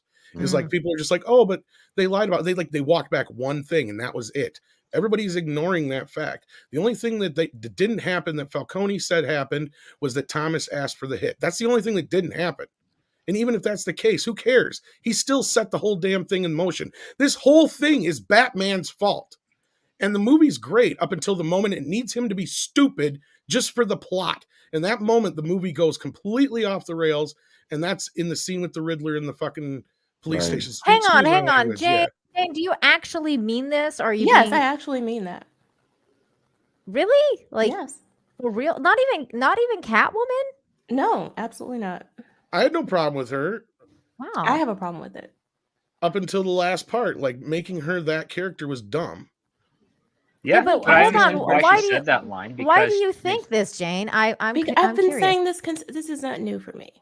I'm against it. I've been saying that from the very beginning. I don't like when they go in and race swap these characters because this is what happens every single time is that you end up in this conversation where it becomes an issue because they don't just race swap them. They race swap them and then they have to add in something else to trigger everybody's responses against them. So you're saying so I'm just like, just don't do it. So but was this is my question. Do you think this was the screenwriter, or the studio, or Matt Reeves who threw in that line, and then with the Waynes? Well, think about the line for a moment, and then think about the character that's saying it. So I'm talking about the Martha line and then the white privilege line, both, because they seem now connected. Because I said that I had a problem with the way they made the Waynes. I want them to be idyllic the way they've always been in the comics, except for the Flash. Because that's what everybody's forgetting. The reason that the Riddler wanted to go after Bruce Wayne is because Martha Wayne got away with murder. That's the ultimate white privilege thing, right? Like, is to get away with murder. Well, that's and part of it. The other part is Thomas Wayne created the system that the criminals use to finance them. Yes, exactly. That's how he discovered it. Real quick, guys, let me just get some of these super chats real quick. David Kaplan for 5 says, I don't see how many times can we see them shot by a thug. They wanted to try something fresh and make a moral dilemma for Batman. But the problem is once you do that, once you take the randomness out of the act of the killing of Wayne, the Waynes, it opens a whole new set of problems. And that's another reason, like Script was saying earlier, I was never a fan of, like most people, of them making the Joker the man that kills the Waynes, because once Batman gets the Joker, it kind of defeats the purpose of him being Batman. There's a lot of problems and baggage that goes into that. And I actually agree with you, Jane. It's not just the black characters. It's every character in this movie is a fucking stereotype. That's the point I was trying to get to. And everybody's ignoring it. Every character. Even in the beginning, they have... Yes, look at all the gangsters. They all sound like 1940s fucking Italian gangsters. Listen to the Penguin, for fuck's sake. Yeah. But I thought that was him, though. Like, I mean, like, isn't that the point, though? Like, it wasn't that it's kind of made by somebody who's watched too many movies but didn't really pay attention to any real noir in them or what they really made them exciting, right? Well, they haven't gone back further than 1995 with their film history. Oh my goodness. Storyman Jack for 5 says the problem is that they deliberately made it a thing. This should be colorblind, to be honest. And that's my point, is I did not notice any of that shit until the line, and then I mentally went back through the rest of the movie, and then as the movie's unfolding in front of me, That's when I physically got upset because I loved the first part of this movie. Because you guys are right. This is almost every darn thing we've ever wanted out of a Batman movie for the first hour or so. And even if it is not as clever as it could have been in certain ways, I mean, I know script understands what I'm saying. It still was going through like the idea of this is what you want to see, you know, Batman working with Gordon, Batman being a detective, you know, him actually policing the city. Sure, there's certain aspects I had problem with the beginning, and I was, you know, Pattinson aside, which I haven't even said a thing about him. Too emo. He was kind of the least of the movie's problems, but that's just it. It's like all he did was a one note performance, and I've got so many people tearing at me right now because of, you know, what I said about Pattinson. I'm like, I'm sorry, he looked like a little boy playing cosplay. You know, the stuntman. He definitely. I expected more too, Tom. I expected more too from Pattinson because I've seen some amazing performances. And that's not even the world. And that's the thing, though. I don't know who to blame here because I was blaming a little bit. Yeah, I was.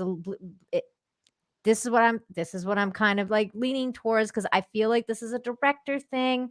I feel like that has to do with direction because I think that if it was something that, you know, that a good director could guide him to be this character better, that we would have gotten a better performance out of him. Real quick, 19K Fox, thank you so much for the $9.99. Says, overall, I enjoyed the movie, but much like The Force Awakens, it relies on the sequel to complete the picture of who our hero should be. 19K Fox, you're nailing it, man, because this is what I was talking about earlier, is that are we going to get a sequel? Why are they building it up to this thing about second year Batman? Because this is the second year Batman. Does this mean that we're going to have a third, fourth, fifth year Batman or whatever? Like, they laid seeds. You had Thomas Elliott, so they're going into Hush. They are, which is also a terrible story. But this is also very telling of a terribly written script, is that you need a sequel to finish it, and you don't. You shouldn't. It should be an all-encompassing film that can stand on its own, and a sequel that can contribute to that should not really have to be so dependent on the previous one, and the previous movie should not be so dependent on the possible sequel. And to get back, because we went way off topic, because again, you brought up that line, that white privilege line. Sorry about that. Here's the thing, right? Why is it bad for a bad person to say a dumb line about things that's not true? Like, you want your villains to say things that are wrong, right?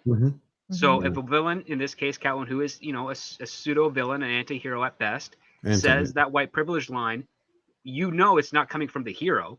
That's coming from the villain. That's the adversary. That's the person that needs to be proven wrong because the hero is right. So there should be no issues with a bad person saying that. It's like saying a guy that abuses children talking about how much they like that. Hang on, script. Except in this movie, she wasn't really portrayed as an anti-hero yet. This is what, second year Catwoman? But she's not really, though, because she's been misunderstood. Thing, she wants to find a friend. Like, she's been set up so that we feel sorry for her the entire time, not like feel like, you know, not feel like she's a total villain. Like, I don't think she was set up not like only that. I think there's a bigger problem. Sorry, Tom. I was just gonna say, as soon as she said that line, you're right, script. The line itself isn't the problem. It's the fact that once that line is uttered, you notice all the other shit in the movie. And that was my other thing, is she is like the poster child for what the SJWs feel like is the victim of the system. She doesn't do anything that in their mind, in an SJW's mind, would consist of being a bad guy, right? That's laid on everybody else in the movie. She is basically, you know, doing what she can to get by. And I feel like Matt Reeves made that statement through that character for a reason. Like, there's so much to this movie that I think people are ignoring. Right. Hold on, I agree. One more second, George. Sorry. But do you think that the line would have been as powerful if, like Jane said, it was a white Catwoman? I don't think it would have. No, I don't think it would have. That's what white women talk about a lot more than anyone else. But there's a point. I think there's a bigger problem. There's a bigger problem because Script made a good point. But the bad guys would say something like that. My problem is not only the line, but it's that Pattinson didn't respond to it. He didn't say, "Hey." There was no response. He went along. That's actually the best thing to say when someone comes at you with right privilege. Nothing. You're supposed to, yes, apathy defeats the argument in that case, because it's like, right, but that person knows nothing of what they talk about. Right, but you can't. That doesn't convey to most audiences that apathy. Like it doesn't, but it's most the people same were thing like, that they did with the Invincible cartoon show. There's that one character that keeps bringing up SJW stuff, and all the other characters just ignore it because that's what you're supposed to do with really dumb ideas. You don't want to lean into those ideas by stimulating an argument that would actually have stopped that scene cold. Right. But at the other part too, it's like, yeah, she says it, but the thing is, he is the antithesis of what her perspective of white privilege is, because he is a rich person who is actually doing something to try and help people. He's not just really reaping the benefits of his position and power that she suspects. And that's the other part too, is her entire perspective, and the same perspective with the criminals, is that it's money and power that's the end game, not right or wrong. It doesn't matter. Because again, one of the first things we see her do is she breaks into that mayor's office to steal the passport for her friend, and she justifies the theft because it's to her friend. But that's what a lot of criminals do. They justify their theft because it serves their own purpose, and that's not what a hero does. But they're also they're kind of like, she's doing a Robin Hood thing though, because those people that she was like, ripping off were bad people. Like, the mayor, but she wasn't giving the money to person. anyone else. She's taking it for herself. That's what Catwoman does, and that what makes her the anti-hero, which is, it's fun. But I mean, it just doesn't hold weight, because what ends up really hurting, not just that line that she says to also prove her wrong, is the fact that at the very end of the movie, she has that conversation with Batman about how Gotham will never change. That needed to have come like an hour earlier, because if that was paired with the white privilege thing, and then Batman does his heroics and things are going into a better part, it really nails the head that she is wrong and that message is wrong. Right. And that's what you have narratively. That's what you try to prove in a story, where it's like, I'm going to present this idea from a villain's perspective, and I know that this idea is wrong. And so what I have to do is I have to make sure that the rest of the story has a cause and effect that proves that idea is wrong, in order to nail the theme of the story, which is that even in tough times, you have to persevere and do what's right, not what's best serving for the moment. And that theme is completely lost in this, because Matt Reeves is not competent enough to do that theme. Right. And why do they treat him like he's such a good director? Because I've seen his films, and I don't think they're all. I mean, I enjoy them, but I don't. Two Planet of the Apes films, I did. But they talk about him like he's a visionary. When he's part of the Abrams acolytes. So I got suckered in by that too, and that's where Andre and I got into it before, and I didn't think about it, and it just kind of, I didn't stop to think about it. Is that, yes, Reeves did an okay job with those two last movies. I agree. I love that trilogy. He didn't create it though; he inherited it. See, that's what I said earlier before you were in here. I said he doesn't do his own stuff. But then if you look at those last two movies, they are very politically driven.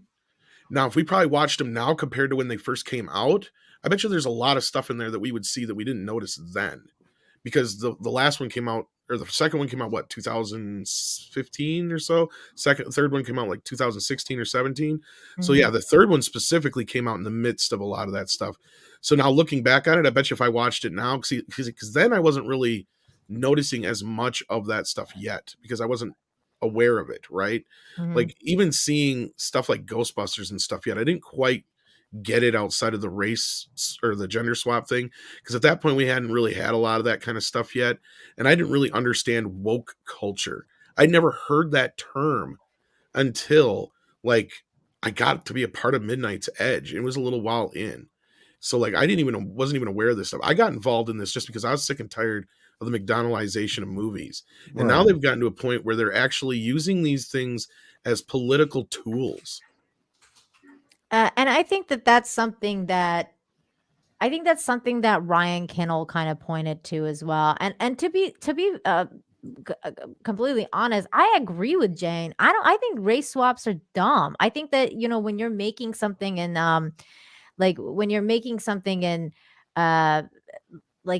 from something, that you should stick to as closely as possible to the adaptation of whatever you're adapting. Make the character look like the character, so that you have a better reception no matter who it is. And if you want to make original characters, then make original characters. Make original.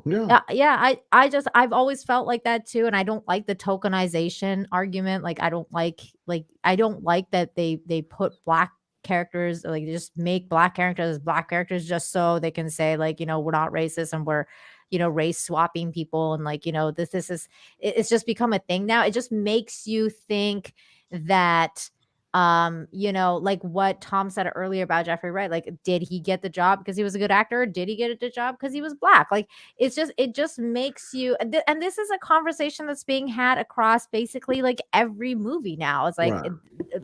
And Lord no matter who it's because it's all over the place. And I think it's disrespectful, because if they actually believed in diversity, they would invest, like in Rings of Power, they just created these two characters, go, well, we're race swapping them, right? But they didn't take primary protagonists, go, we're race swapping them, because they know if they did that, what would happen. Everybody be like, who's going to watch that? Because you have your lead characters are going to be X, Y, and Z, and we're going to change them. To me, that's disrespectful. If you want to actually believe in diversity, create an entire new universe that has a diverse cast, because you design it that way with a proper storyline, not just go, we're going to throw someone in here. We're going to throw someone in. To me, that's rude. They're not going to do it because they know, one, they don't want to invest the money. They don't believe it. They don't believe what they talk about. And the other thing, too, is that the controversy that they stir up just generates more attention for their product. Right. Yeah. They don't care if it's negative attention or not. Yeah, it's free advertising. And the thing is, like, if the studios really did care about this, they would be doing some of the milestone characters like Icon, Rocket, Hardware. Exactly. All these ones that Dwayne McDuffie made, which, I mean, I would love to be able to write a great Icon film. But that's the thing, though. They don't ever want to take risks on these new characters for their normies. They want to go back and milk Batman and Superman and these things because they know that normies respond to those iconic characters, because some normies just won't give a shit about. Well, it's even worse than that. They've literally shown their hands so many times over, and we've actually had them admit to this. Go to He-Man, the new He-Man. Mark Biaselli, I think his name is, or whatever. The guy who's the Netflix. Ted Biaselli, thank you. He basically said in an interview that they took what was initially a brand new character who happened to be a black woman and race swapped an existing character from the comics, not the TV show or any major part of the toy line, from the comics, because, quote, they thought the audience wouldn't accept a black character that they didn't already know. What? This is the mentality these fuckers have. That's because, I think they're also the same. They're the real racists, personally. They are, and George, they'll flat out say that, we don't want those kind of fans around. So they specifically say they're doing these things to these characters and these stories to drive people like us off, because they are under this fucking false pretense that all these woke individuals who are afraid, in quotations, to be fans of a franchise because of all the old white nerds, once they're gone, then they think all these new diverse fans are going to come flooding into their franchise, not thinking about how these franchises work and the legacy of a franchise, right? Yeah, and how they were built to begin with. In the process, they show how racist they are, how fucking they don't really understand any of this shit. And going off of what you're saying earlier, Jane, is that's the thing, is like the few times they've done it where nobody said anything is because they didn't add any fucking stereotypes to the character. Perry White is a great example of Man of Steel. I hate that movie, but there's nothing wrong with the casting of that. Why? Because you don't have Lawrence Fishburne standing there going, I fought in the civil rights movement and blah, blah, blah, blah, this and that and the other, making it, I'm a black man and blah, blah. Not one moment in the entire movie does he stop and say anything like that or anything remotely added to his character. He's exactly the same character as any white version of the character was before. Nothing has changed. He's exactly the same. And nobody said a fucking word about it. And I felt the same way about Jeffrey Wright before this. And that's the problem we have now. And you're right, Jane. I don't think any swapping should be done, period. It's pointless. And when you do it, it's nothing but pandering. And it's racist in and of itself. When am I going to get a Persian Batman? God damn it. No, I'm just joking. Persian Batman actually sounds kind of cool. I can't wait to see that There is one. There is in the Batman. I was going to say, there is a Persian Batman. There is? There's Batman all over the world. This was done in the comics. Incorporated. Yeah, Batman Incorporated. There's there's Black Knight, who's like the England Batman. There's several African Batmen. Yeah. There's a bunch of Middle Eastern, and there's a Russian Batman. Like they're all there. I want to see that. That's hilarious. That just sounds funny. They haven't made anime. Their books. They're called Bat Incorporated. Oh, 200 Watt Studios for 5 says they should make a new film race swapped and cast Wayne's brothers as Bruce and Thomas Waynes. Oh my God. Wayans. That's funny. Waynes. Paul Wolfley for 5 says SJWs think different. The ends justify the means is completely legit. I don't believe they were attacking the Bruces. I don't know what you're referring to. The Wayne family, I think. Yeah, but the ends justify the means part. Like what ends justify what means? Don't believe they were attacking the Bruces. I'm gonna need more context, Paul. Maybe just at me and I'll try and grab it. Yeah, I'm not. Mr. Bob Crack Media for Toonie. Thank you so much. Says what was the venom that Batman injected? Well, that was adrenaline. Yeah, adrenaline. Yeah, I think it was just an adrenaline. If it was venom, he'd have torn him apart. We already have a Mexican Batman, Bosco. It's Batman Will. 200 Watt Studios for 5 says Julie Newmar season 1 and 2, Lee Mayweather the movie, and then Eartha Kitt for season 3. There's some Batman lore. Traditionally, though, here's the thing: Catwoman has been a character though that has been many different incarnations, or like many, like not just like different names and everything too. It's not always been Selena Kyle. No. In the earlier days, she had a lot of different aliases. I loved Eartha Kitt. That's why I always remember her. I just liked her Catwoman. Well, and she's probably the most, like a lot of the stuff that she did. We just had this conversation the other day, Script and I did, about the 60s series and the movie and how influential that was on the comics themselves, like much like the animated series was, and how a lot of the isms from the show kind of carried their way into the comics. And we were kind of like, yeah, I'm sure that they got a little inspiration from Eartha Kitt, especially with the rolling of the R's and the stuff like that. And then the same thing with Penguin, obviously a lot of that stuff came from Burgess Meredith and all that stuff. Right. So I will say there was one thing I didn't mention that I really loved about this, and people may disagree with me, is it's also the first real time, like I said, how you felt the terror coming from Batman, instead of him having to have the exposition, the dialogue.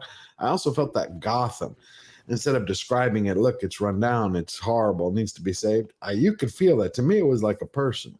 That was the best part of the movie for me. It was the world building. Like, I mean, Gotham has never looked more like what I imagined it to be. It looked like really, it totally didn't look like what I imagined, and that was the other problem I had with it. I was like, I don't like what this looks like. That was one of the positives. I said it's probably the best Gotham's looked since the first 2 Batman movies. Like, I thought it looked way too much like New York. Gotham is supposed to be like Chicago, but it's supposed to, isn't it? A little bit. Gotham's an amalgamation of like Manhattan, New Jersey, and New England. I always thought it was supposed to be like Chicago versus like where Superman is. Metropolis is supposed to be. Like, wasn't Star City supposed to be more like New Jersey? Yes, it's because they're all supposed to be close. Bloodhaven is more like New Jersey. It's because the fact that Nolan made a mistake. Remember when they kept changing locations each movie? They went to Chicago. So Gotham City is 5 islands kind of compressed together, and there's lots of bridges, and you want to go to a city that has a lot of unique bridges and drawbridges, and Chicago is able to do that. Right. A lot of the stuff in New York, they're not drawbridges, they're just really high elevated. I was going to say, basically the inspiration for Gotham, from my knowledge, unless Script knows better, is that basically it is loosely based on Chicago, especially during the time of the gangsters and all that. I thought it was New York. I could be wrong. I always thought it was Gothic Chicago, aesthetic and is New York, and the crime element is from Chicago. Yeah, like makes sense. Like I That's said, why it was so confusing for me, because they had like Madison Square Garden, but it was like Gotham Square Garden, and I was like, wait a minute, what the fuck? Like, this is supposed to be like because New York? DC has its own universe, right? Like that's the difference between Marvel and DC. Stan Lee wanted Marvel movies to take place in the real world. Like he wanted Spider-Man to have an actual address in New York. Right. Real quick though, guys, I think George has to leave us. George, I don't want you to go, but if you have to, I do. Please I don't tell want to everyone where they can find you, and also give us your final thoughts and like whether you suggest people still watch the movie. Would you watch it again? You know what I'd say? I'd say it's like sex. You enjoy the first part of it, but then the second part is who gets to sleep in the wet spot. You know, that's how I kind of think this movie is. Wow. That was a real spicy take from George. Please tweet that. That was hilarious. I Okay, get where and George is coming from, though, because that's my issue with the movie is I wouldn't be so passionate about it if it was just a meandering film. That's the worst part is I was digging it. I was into it, and then it completely pulled me out of it and pissed me off, right? Like, that's the worst thing a movie can do is make me like it and then ruin it by some stupid, fuck you over. Stupid idiotic, like, things, and it's just the little things that start piling up on you, and then let's even past the white privilege part, it's just the other stuff, right? Like the stuff with the Waynes, having Batman be stupid just for the sake of he needs to be stupid for plot, on top of everything that happens in that third act is, and then they just kind of disregard like how many people would have died, like tens of thousands, right? And they don't even bring that up, and then you don't even stop to think that the Riddler's whole point of what he was doing, you're basically killing all these people that you're claimed are victimized by the elite of, because if you stop and think about it, most of the people that would have died because the elite, they got saved. Batman saved the mayor and all the other, people in the at town. The campaign rally, or the exactly. So like all the people that they were trying to get rid of are still there. Real quick, hold on, Sorry. Tom, George, plug your channel, and then if you can come back, come back. I'm gonna try to. I'll say the last thing. The thing about Gotham, the only thing I didn't like, script mentioned right in the beginning. I've never remembered Gotham having a barricade around it with water. I still don't understand that. I didn't understand that either. It's because plot. I know, but that was too on the nose. Like, it's you have to be smarter. Yeah. That was lazy to me. Wasn't established in the start. Right. I guess it was actually stolen from one of the video games, someone told me. Nope. Really? No, I didn't know that. Wow. Well, the part about the vans being parked throughout this town and blowing up the bridges or something like that, it was. I don't like lazy writing. That just gets under my. That's from Dark Knight Rises. The bridge is blowing up, right? Right. Well, that was the other thing. Yeah, that's the other thing. This is basically the same plot as Dark Knight Rises. A flood happens in League of Extraordinary Gentlemen, much like this. I'm sitting here thinking about, there's a lot of the stuff that we've gotten in this movie that is we've already gotten in so many other movies before. It's not like there's anything really new that this movie brings to the table, but I know George is trying to leave. George, George, would you watch the movie again? Would I watch it on HBO Max? I'd watch the first hour and a half again. Yeah, definitely. Just the first hour and a half? Okay. Yeah, I just go after about 1 hour and 45 minutes. I just start too many people, too much. It could have justifiably ended at 2 hours. I agree. I agree with you, right Jane. After the penguin race is when I'm done. Well, actually, I think the movie logically ends when the Riddler is captured. Yeah, Script when and the I and Riddler Andre was and all caught. kind of talked about this the other day. Yeah, that's what that second twist was. I think was just unnecessary. I feel like they just kind of like went a little too far with it. But George, thank you so much for stopping by. Check out George's channel. It's in the description. If you can come back, and we're still going, do it. Okay, thank you. Bye. I miss George. Yeah, I know I already miss him too. She no show for $5. She wrote no show. She don't know show. For $5 says Catwoman is proven wrong ultimately. No, even the mayor accepts her competitor's platform in the end and goes, okay, we're going to rebuild the city. You mean the city that's flooded? Yeah. Yeah, it got very ruined. They're going to build back better. To say, okay, the water's here. We're all going to be. It's going to be New Venice now. I hate that you said that because it's almost like that's. It is exactly what it is. Like again, I'm not getting too deep into it because I even put it in the private chat, like what I really saw in this movie. But anyway. I know. I saw those things too, Tom. I'm telling you, my husband was like, "Why does this guy look like an Antifa character? Like someone from Antifa?" Like the first moment, like he was like, "Why is Batman?" Well, look what like are most Antifa guys?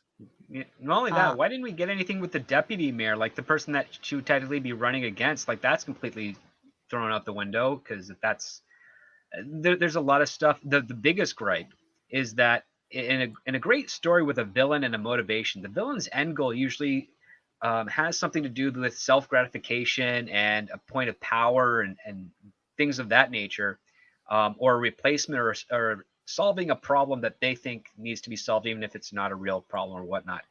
The Riddler doesn't have that here. His entire thing is, I'm going to kill these corrupt people and then flood the city, and that's it. Like, he's not going to be mayor. He's not going to be the one in power or anything of that nature. He's not going to be putting his own puppets into positions of power and controlling them from the shadows. It's just like an empty, chaotic aspect of it, which goes against the motivation. What was the new mayor's last name? Villarreal. Oh, is it really? Villarreal? Villarreal. Oh, Bella Real, beautiful Real. Oh God, that is it so real. on the nose, man. Yeah. What? I didn't. Do you even see what catch I'm that. saying? Yeah, I That's totally what I'm do, saying. Jane. Yes, I do see what you're saying, Jane. I do. And again, my husband pointed that out too. Like he had a big problem with that mayor candidate. He was like, "What?" Like I Because made like, a that video doesn't on make her. sense. I made a video on her when she was cast because I knew this is where we were going with it. But what are you gonna do? What are you gonna do? I really wish I liked the movie though, because there's so much cool shit in this movie. Don't get me wrong. Like, I even kind of grew to like the bat outfit. I definitely at least like the cowl now. I didn't like any of it before, but I liked his bath thingy that he uses a knife. I'm more of a fan of the one like Script has. But that's I mean, me too. I have the same one right now. Exactly. I like the love that old one. classic yellow. Like, I do too, but I liked how you could take it out and like use it. I thought it was. That's from the cartoons and the comics also. Yeah, I like its utility. That was cool. Storyman Jack for 5 says that's what I want. I want them to make a live action version of the animated series. That would be the penultimate Batman, in my honest opinion. And I agree, because that's my favorite Batman. Like, my favorite everybody's favorite Batman is the animated version, and I think that. But the only thing is I'm nervous. I would be nervous about them remaking like they something already like are. that. You know that, right? No. There's a sequel series, cartoon series coming out. Now, is that the one that Bad? No, I mean as a live action. As a live action. Oh no, they're not going to do any live action stuff. No, because Bad Robot has a Batman animated series on their docket, by the way. Oh. Yes, they do. Wait, is that the one that they That's just what I was talked curious about? if it was the same one. Yeah. Freaking Keanu Reeves is going to be the No. voice of That Batman? actually is a completely different thing. That's just a one-off animated kind of spoof thing. It actually looks kind of cute. Like, that's like, as long as they don't bring any BS into that should be fine. That's just for kids. Well, speaking of cute, though, here's Demogeny. Hi, Demogeny. Hello there. Can you hear me? Hi, yeah, we can hear you. Oh, okay, because I'm on my phone because I'm in the middle of doing something, so I'm not on a regular spot. You sound all right? like it. You sound like you're a little bit away, but you're there. You're good. You don't sound like your normal sexy self. You sound like you're just like a little bit further away, but it's all This good. is I'm Larry glad King. you're We here. got our first caller here. Demon Jenny. Demon Genie. Demon Jenny. I've heard worse pronunciations of my name. D-Imagini or something like that. You're on the line. Oh my god, that's hilarious. How are you, man? How'd you like the movie? I gave it an 8 out of 10. I thought it was okay. I wasn't a fan of the Riddler. I didn't like how they portrayed him, but other than that, it was all right. That's an interesting take because no one's really talked about the Riddler's performance. Most people have liked it. I think he was cool. I just didn't like how they portrayed him. Like, for me, I think I know this might be a little off for some people, but I think the best version of the Riddler, like a serious type of version, was actually in Gotham. Like, he looked like the Riddler, and he he was quirky but still serious enough that he was dangerous. I thought that was like a good take of the Riddler. That's for me. That's just how I figure. But this guy just seemed he was more of a killer than the Riddler. You know what I'm saying? Well, he copied the Joker. Like, remember that whole point of view camera thing? Yeah, it's more like the Joker. Yes. This is why I didn't like the ending, because I felt really weird about how, like, the Riddler was good and he was the Riddler and he was giving riddles and stuff. And then all of a sudden, I feel like he turned into the Joker, because him blowing up the boats and stuff like that, that's something like the Joker would do, I feel like. And I was like, what? Like, all of a sudden, it's like they just like they took it away. Like, they made him different. Like, and I was like, outside of the riddles, if you took that away, it's not the Riddler. It's not. It's very well. Look, I'm not going to say what they turned him into, but he's basically an incel. And this whole idea of what he's doing, that's what also makes me mad about the movie, is because Batman basically helps him along his plot until it's convenient for Batman to ignore the last clue, which they set it up like he's ignoring it because he thinks that the Riddler figured out who he was. So if they play that video, then he knows Gordon's going to figure out who he is. So that's why he tries to ignore it. When I'm just sitting there going, no, I've seen 7. That's your last clue, And then as soon as the Riddler turned himself in, I'm like, yep, that's why you shouldn't have ignored that last clue. That's what Odevan is saying here too. This wasn't Edward Riddler. This was a cross between Anarchy and John Doe from 7.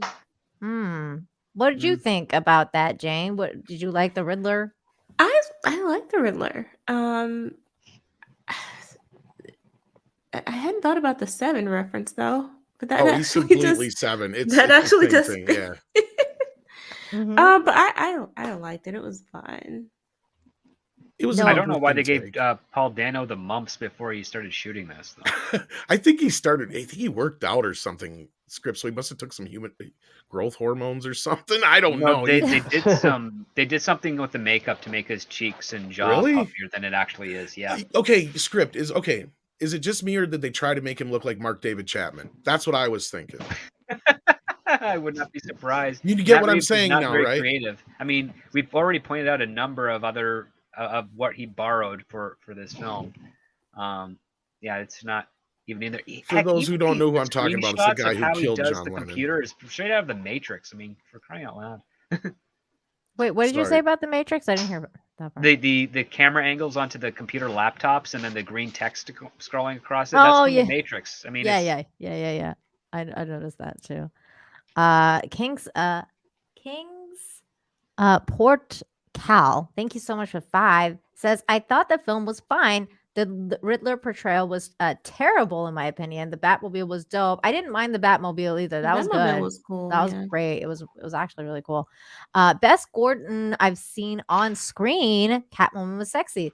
Catwoman was sexy except her outfit. Like, damn, she needed a better outfit. I didn't like Gordon. I felt like he was the worst version of this character. Ooh. Because he wasn't given anything to do. He was just sort of... Well, he wasn't given a character even, really. Yeah, he wasn't really... Right. He was just a prop. Right. Exactly. Yeah. I agree. Yeah, that's why I didn't really, feel anything about him. I wasn't like, yeah, he's... Oh, my God. He's Jeffrey Wright. Like, he's great. He nailed it. Like, well, a perfect example is... Like, anyone could have done that. Well, perfect example is look at Gordon in the Nolan trilogy, right? Where we get to know his family. Oh, yeah. I liked him a lot. His personal life, all that kind of stuff. So we actually get to know the character. We don't really get to know any of these characters, really. Yeah. The most we get to learn about any character is mostly Catwoman, and then eventually when we learn about how horrible the Waynes are. That's about it. In 3 hours, that's how much you get of the character. Because there's a lot of walking and staring and slow-mo. Did you guys talk about her line in there? Did y'all do that yet? Yeah, I started a whole fucking powder keg with that. Sorry. I don't know if you said this, but I said this when I did my review. I was like, the thing about that was, aside from it just being out of nowhere, but the thing about it that made it even more stupid is that when you look at the people of Gotham, the way they showed the people, it was more white people who were downtrodden.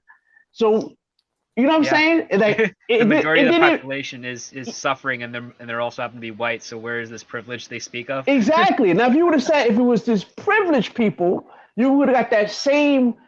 It would have had more effect to me. Yes, Samaj, thank you. It wouldn't have been like, oh, you're saying that, because I'm like, if you look at just when you went to the funeral part, right, and you see the people around and everything, it was mostly white people, and they were all they weren't the ones like they, grabbing a guy, pulling him out of there. Remember when the cop tried to pull him out and stuff?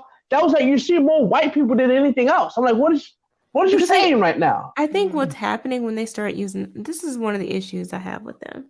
They take stuff and just expand it to include all sorts of things it was never meant to include.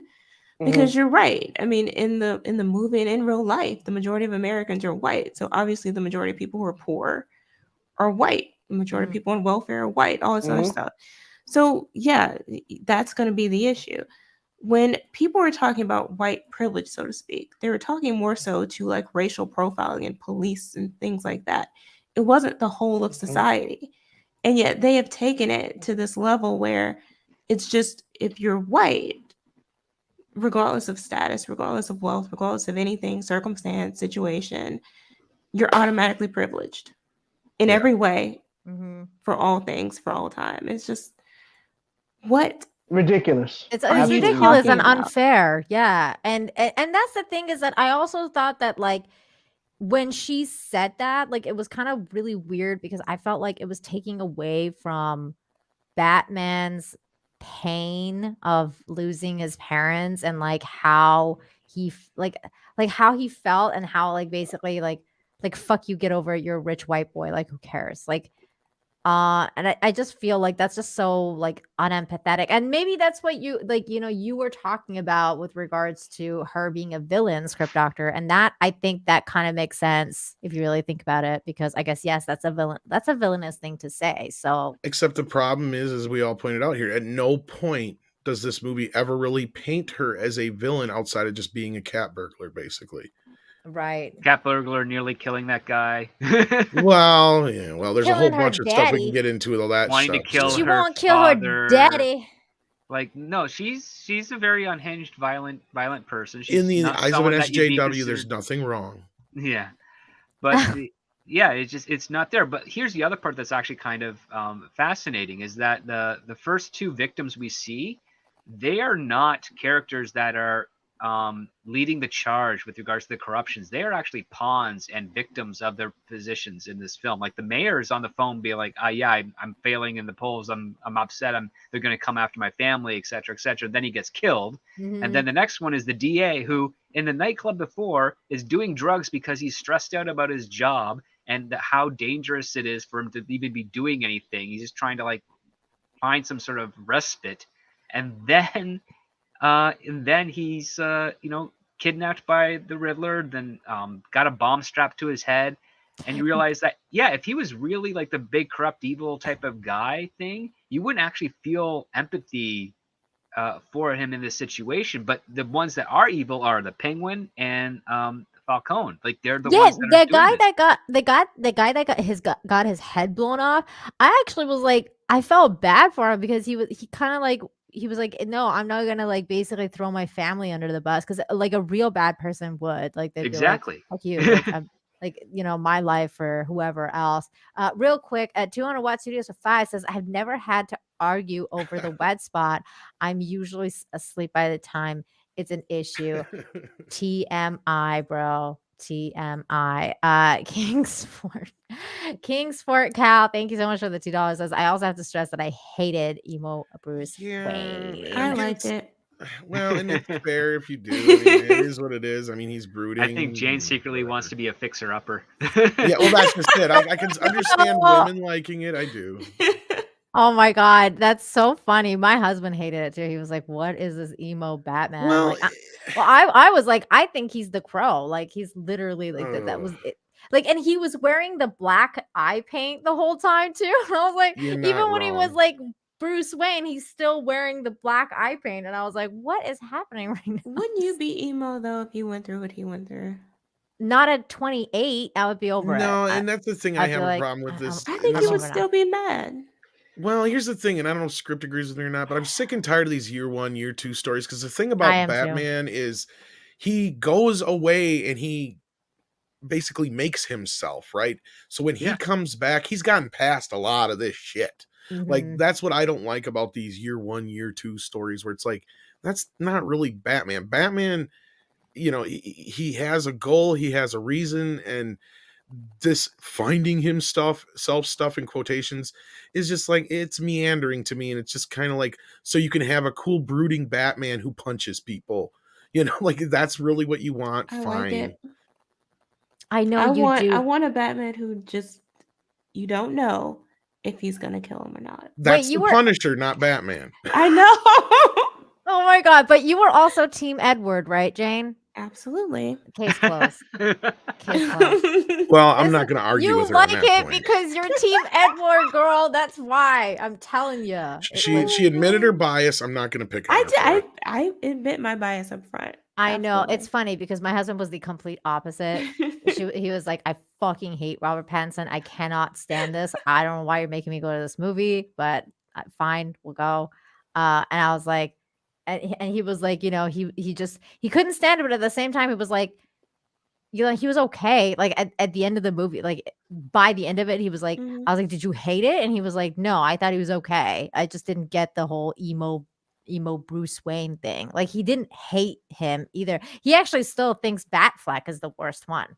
Like he thinks Batfleck is terrible. Yeah, he hates Ben Affleck. One of the best ones He's in a like horrible the best movie. one Yeah, his favorite one. To be fair, his favorite one is Michael Keaton. Like, but nothing Batfleck is ever going to change that. Off of the page, like he's indistinguishable. I agree. Except for his alcoholism. Well, his Bruce Wayne is an alcoholic. That's the problem.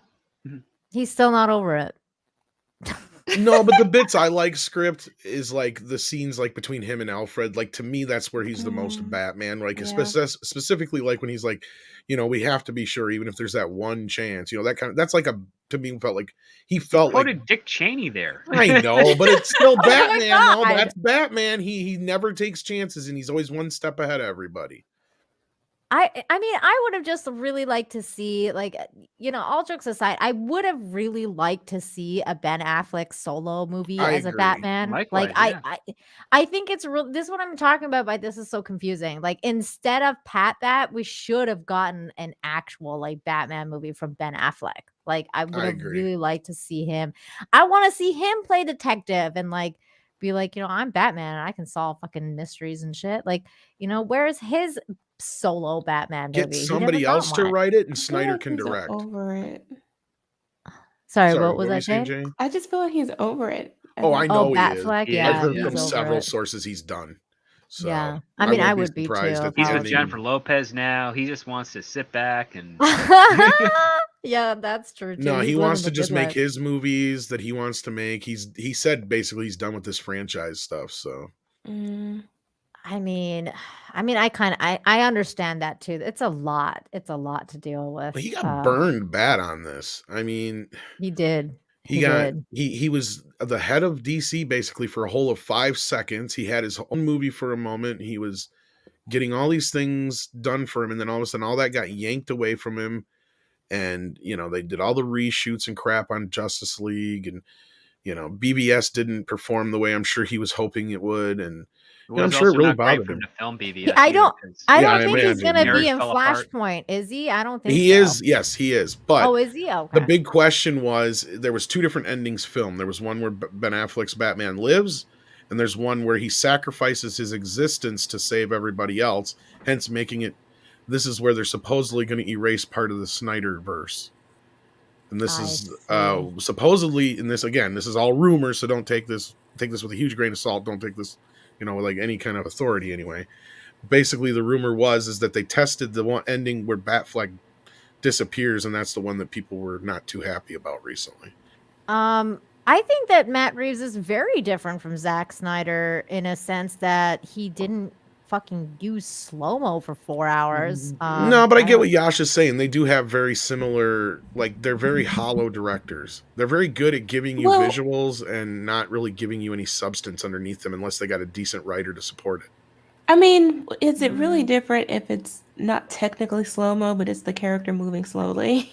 No, there is a lot of slow-mo in this, Jane, and that's the thing is people were calling me out for it. I'm like, what the fuck are you talking about? Did you miss every single establishing shot? I'm like, Christ, I could have went and got popcorn and took a piss in the entire time that it took Gordon to get out of his fucking car in that one scene. Does. I didn't notice it because maybe it's just because it's not as bad as Snyder, but yeah.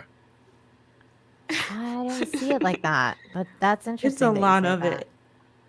It is. It's almost every establishing shot. And every time, like, the Nirvana songs playing, all that stuff's in more slow-mo. Right. Yeah. Okay. Yeah, I see what you're saying. It's just not a lot of very, like, action scenes that have a lot of slow-mo. I guess that's could have trimmed a lot of the fat out of this, because here's the other problem you have, and Script and I talked about this the other day, too, is almost every other scene in this movie is a rehash of the scene before. So basically, if you could have intercut those scenes, you could have cut about half of the screen time right there. Because every scene is something happens, then you have Batman or Bruce Wayne going over what just happened. Mm-hmm. That's almost every other fucking scene, and that's an editing problem. That's interesting. It's just a lot that could have been cut. So okay, yeah. So yeah. That's interesting. It would have helped. And maybe someone will do that. Maybe someone will make a version where they just cut out the fat. That's funny, Jane, because that's one of those things where, like, instead of like, oh, let's get like the Snyder cut and like get a longer fucking 4-hour version, we're like, can we trim this for like? So do y'all all agree that was slightly longer than it should have been? Oh, more than slightly. At least an hour longer than it should have been. I think Jane. I enjoyed the movie, but I think they could have trimmed some of it down. They could have definitely. I think it was good right at 2 hours. Like, you could have probably wrapped it up right about that. That's what I thought too. Like even like you want to push it 2.5 hours. I was like, it really didn't. Well, I've noticed that even people who liked it all kind of agree at that logical ending point, right? It yeah. Like that. Well, you thought it was over, and then it just kept going. Okay, so now here we go. Let's talk about it, because I thought that scene where like, because I thought that was the force thing, right? They wanted to give you that force twist. Like, okay, it's over, but oh no, it's not, because we got this, like, there's more stuff that you gotta do. You gotta go be a superhero now. You gotta rescue everybody. But I really felt like one of the reasons that they did that was because of, okay, and everyone's gonna get mad at me for this. Kind of like Tom, like I felt like they were going in that political, kind of like the undertones of the political messaging in it, and then having like, because those guys all look kind of like Antifa-ish, and it was like really weird, and then they did like this whole thing, and then lo and behold, like Catwoman has to go rescue Batman, and I was like, Pattinson does look a little Ruby Rose. I was gonna say that's a little Freudian slip there. Well, yeah, like what you're seeing with the all the other guys dressed up as that Riddler garbage bag costume thing. That's just kind of a repurposing of what was done with the Red Hood, where a bunch of different guys wore this Red Hood, and you didn't know who the real Red Hood was, or even if it was a real Red Hood. They just changed the color to green and made it the Riddler, and they're all shooting at the mayor-elect. Yeah, but the thing is, like, there's nothing really wrong with that type of scene overall in principle. It's like, oh yeah, we're just going to have like the guys finally attack the political system within Gotham and usher in utter chaos. That scene, I could understand its purpose. The scene I couldn't, or the sequence I couldn't understand its purpose, was when Batman is in the police precinct and then he has to escape. It's like that 6-7 minutes is completely, you don't need that. You could just pretty much have a shot of Batman. Okay, his armor protected him from that explosion, and he got the heck out of Dodge, and now he's back in the exact same position he was 7 minutes later after escaping the police and, you know, doing that whole flying squirrel costume bit and dropping down into the middle of the alley. He did a like full that Black part, Widow but- with that. Like, he should have been dead when hitting that. Well, yeah, he should have been dead. Well, that's where I had kind of a problem, or like, how do you put this, like a conflict here, because this movie is so grounded. Like, I know Script brought it up earlier too, which I agree with 100%. The problem with a movie like this in the Nolan universe being so grounded is it makes it an issue when you try to bring in more supernatural elements that are in Batman's villains and stuff like that. And the other problem I have with that is there's a couple bits in here, specifically that's another bit, like where Batman's walking around with cops and stuff in the crime scene, where it feels so out of place in 66 Batman, because you've grounded this so much that I have such a hard time believing that there's not at least 3-4 cops that are not gonna like overpower Gordon and be like, fuck you, we're taking this guy in. You know, like there's too much of that. Like, it just feels too hokey. And then Batman knocking on the front door felt very 66 Batman to me. Now, before you think I'm shitting on 66 Batman, I'll actually Scripta will back me up on this. Until the latter comics, the 66 Batman is the most comic accurate Batman. That is the thing, is that works that way for that reason. But it works that way because it's a comic book. It's not so grounded in reality, right? It's kind of that off kilter I think thing. that's why everybody liked like the 80, 89, or what was it? Whatever, the Batman, the other Batman.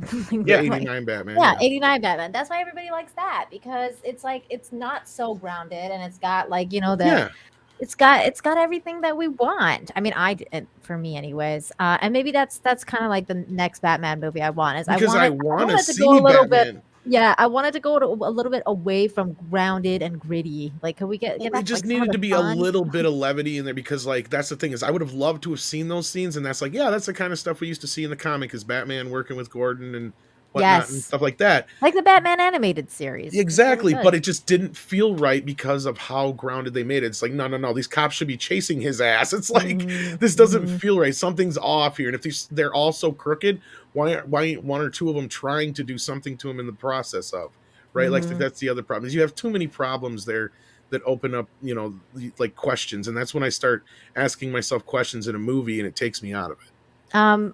Jane, you have to leave us. I'm sorry. Yes. I scared her off.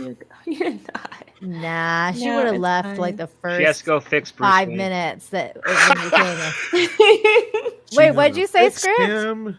Shane has to go fix Bruce Wayne. Emo Bruce She's Wayne. gonna make my it better. I She's would.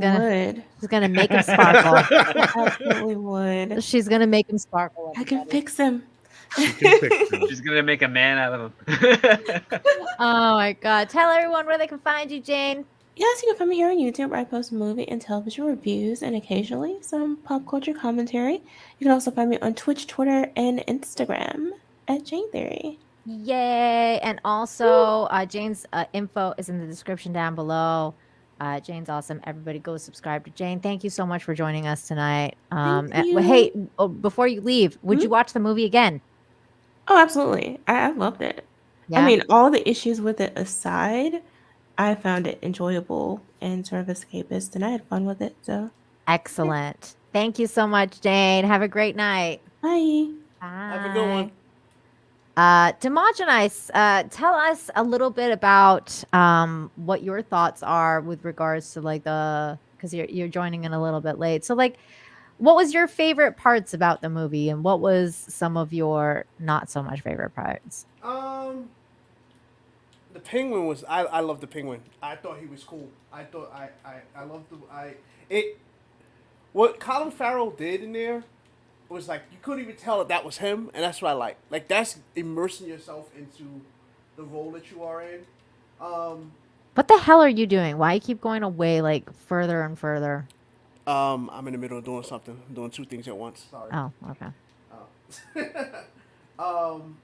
What a Yeah, man. it's and the thing, like I said, what I didn't like was definitely the portrayal of the Riddler, honestly.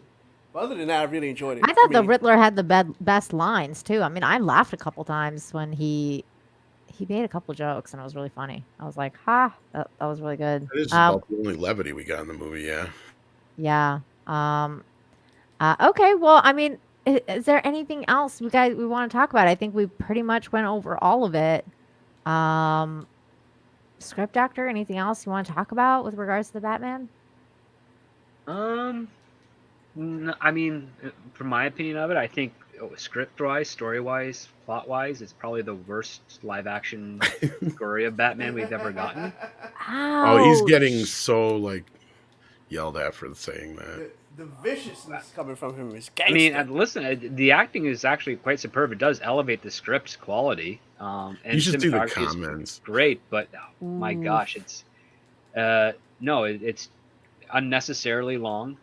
The pacing is so off to the point where you do feel the length of this film, and I haven't heard a single person convincingly say that this movie flew by for them, because you always say, okay, what part was like your favorite, and they're like, well, it was a little long here, but I like this aspect. It's like, what? And then again, the fact that there is no proper end goal with the Riddler. Like his plan is a half-cocked take on it. It's just, it would be more It's interesting. It's like, self-defeating in yes, a lot of ways, my too. plan is for me to be the ruler of Gotham, you know, and all these people will do my win, and I fix the, you know, the city from all of its corruption because I'm incorruptible, even though everything he's doing is all for himself, which is the epitome of corruption. Yeah, like they didn't do that. They didn't give us anything of that nature. So yeah, it's a. I mean, Batman and Robin. You get why Mr. Freeze wants to freeze Gotham because he wants to. He's holding the city ransom so he can get the money to cure his wife. And you get why Poison Ivy wants to join Freeze. She's in love with him, but she wants to freeze the whole planet to save the world and have them restart it. So there's things that overlap here, and the only thing that kind of throws a wrench in her plan is the fact that he's still married, but she's like, okay, fine. If I can't have you, I can at least save the planet. And it's like, okay, I see what their end goal is. They're going to kill everybody on Earth in order to save the planet. And Mr. Freeze and his wife can be their own Adam and Evil, or Eve with the Poison Ivy as evil. Like, okay, it's hokey, it's silly, it's stupid, but we get the stakes, we get the goal, we get why they're doing it. In this movie, you can't answer those questions with Edward Nashton and what he's doing. So, because I mean, you know, now that I think about it, script, I think they were trying to make Mark David Chapman. Think about it.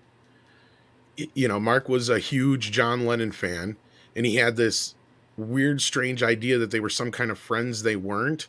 And then that's what people think is when they met, that triggered some shit in him that like, and I kind of seen that in this, like, because that's the whole thing is like Riddler's whole thing is he thinks that Batman's working with him through the whole movie. And why wouldn't he?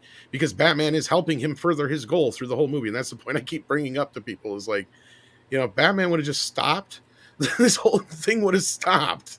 But anyhow, regardless of that, because then by the time you get to the point where he realizes Batman's not his friend anymore, or he realizes this, it's such a like, it's like I got that vibe from it. I don't know if anybody else picked up on it, but maybe it's just me. Maybe that's what I didn't know they put makeup on him script. Now that you say that, I'm almost convinced they tried to make him look like Mark David Chapman.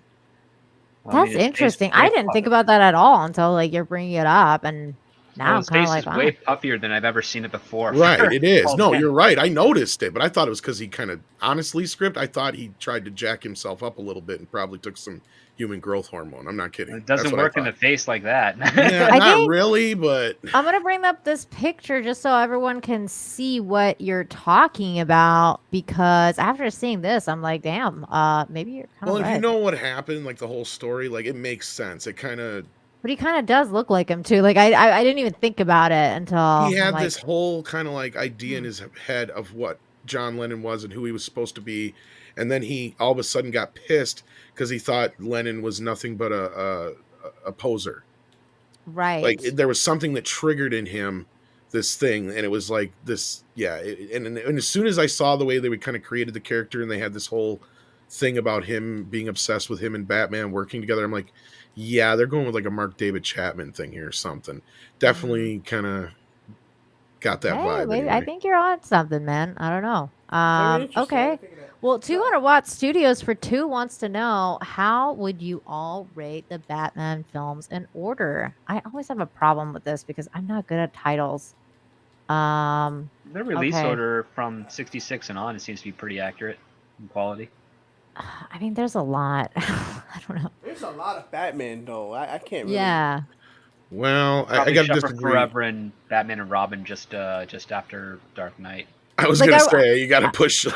Like, are we gonna count like, you know, Batman versus Superman? Because like Batman, they're after that is in there because it's no. But I'm saying like if we're saying like how would you rate all the Batman films in order? Like are we counting Batman versus Superman? Because that's not technically a Batman movie. It's like, I don't know. It was marketed as a Batman movie. I mean, they thought it would play like a Batman movie. He's a big part of the story. I don't know. I mean, we consider Ben Affleck one of the Batmen, right? And he was only in them 2 movies, so 2.5. Are we count? Oh, this is films. I was like, are we gonna count the Batman animated series? Because there's Batman: Mask of the Phantasm. Oh, that's true. There you go. Okay. And I know I'd probably put that at my top, right next to the '89 Batman, just for sentimental and personal reasons. And then probably The Dark Knight, and then Batman Begins, and then. No, I'd put Returns before Begins, and then then Forever, then maybe this movie, Then Dark Knight Rises and Batman and Robin at the bottom. Oh, the 66 Batman would be up there too. I just forgot about that one. But yeah, that'd be up near the top. Okay. I'm gonna say I don't even know. I'm just gonna say the ones I like. I like Batman Returns the best. I think Michelle Pfeiffer is still the best Catwoman, hands down. There's no fucking contest. I still think that Danny DeVito, is the Penguin for me. Like I agree it with still you. doesn't change. I could watch Batman Returns any day. Like if it ever comes on TV, like it's staying on. You know what I mean? Well, when Like Script Doctor and I did the A-rated B movies and B-rated A movies for the movie, we both agreed that, like, as a Batman movie, there's a lot of problems, but it's definitely a great guilty pleasure movie. it's so good. It's just so fun. Like it's just such a fun movie. I love that. I love that movie. So I think Batman Returns is number one for me. And then, and I do like the first Batman too with Keaton, and then the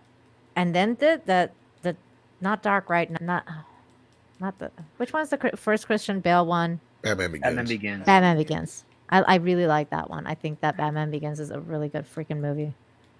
So there you go. That's my top three. I'm gonna go with that. What about you, D? 89. Begins. Y'all not gonna like my order. Begins. I'm gonna say Adam West Batman, even though it's not a movie, but that's. Well, they did the that's 66 special. movie. 66 movie came out in theaters. I've never seen that. It's actually pretty Is that the one good. with the shark repellent? Yes. Yes, Okay. Yes. Yeah, I was real young when that came out. You'll appreciate it now. It has a lot of good. I would hope you weren't even born when that came out, Dimash and I. But, like, What? Yeah. you're not older than me, are you? Really? I'm 45. Oh, you're not barely older than me. But you weren't born in 66, though. No, I was not. No. What did I say? I said, Sorry. You said 89. Batman 89 Begins. Adam West Batman. Dark Knight, obviously. That's. I really like Christian Bale's Batman. I ain't gonna lie, I did. I did too. I love that movie. Batman Begins is great. And it's the other. Oh, obviously Returns. I gotta put that in there. I'm not putting them in any real order, honestly. To tell you the truth. I'm not. I don't know. What else? And Somebody, Brian is saying Batman Sub-Zero. I've never even heard of that. It was one of the Is that animated animated? movies. Did that come out in theaters, though? I don't think it did. I think it was just straight to video. Sub-Zero? Was Yeah. it? Yeah, did it come out in theaters or was it straight to video? I can't remember now. Oh, if it did, it was a very, very limited run. I was smaller going to than, say, I think it was straight to video, like Phantasm. that Catwoman one. Okay, are you done, Dimaj and I? yeah, I'm gonna stop there. Because Okay, the after the Keaton ones, I really wasn't a fan. After Returns, like the first two with Michael Keaton, I really loved them. The rest of them, I wasn't the biggest fan of all of them. Honestly, to tell you the truth. I understand. Which one is the one where he's like standing and all the bats are like circling around him? That Begins, I think. That's Begins, right? Yeah, I fucking love that movie. Okay, that's definitely one of my favorites. Okay, Script Doctor. What's your favorites? My favorite?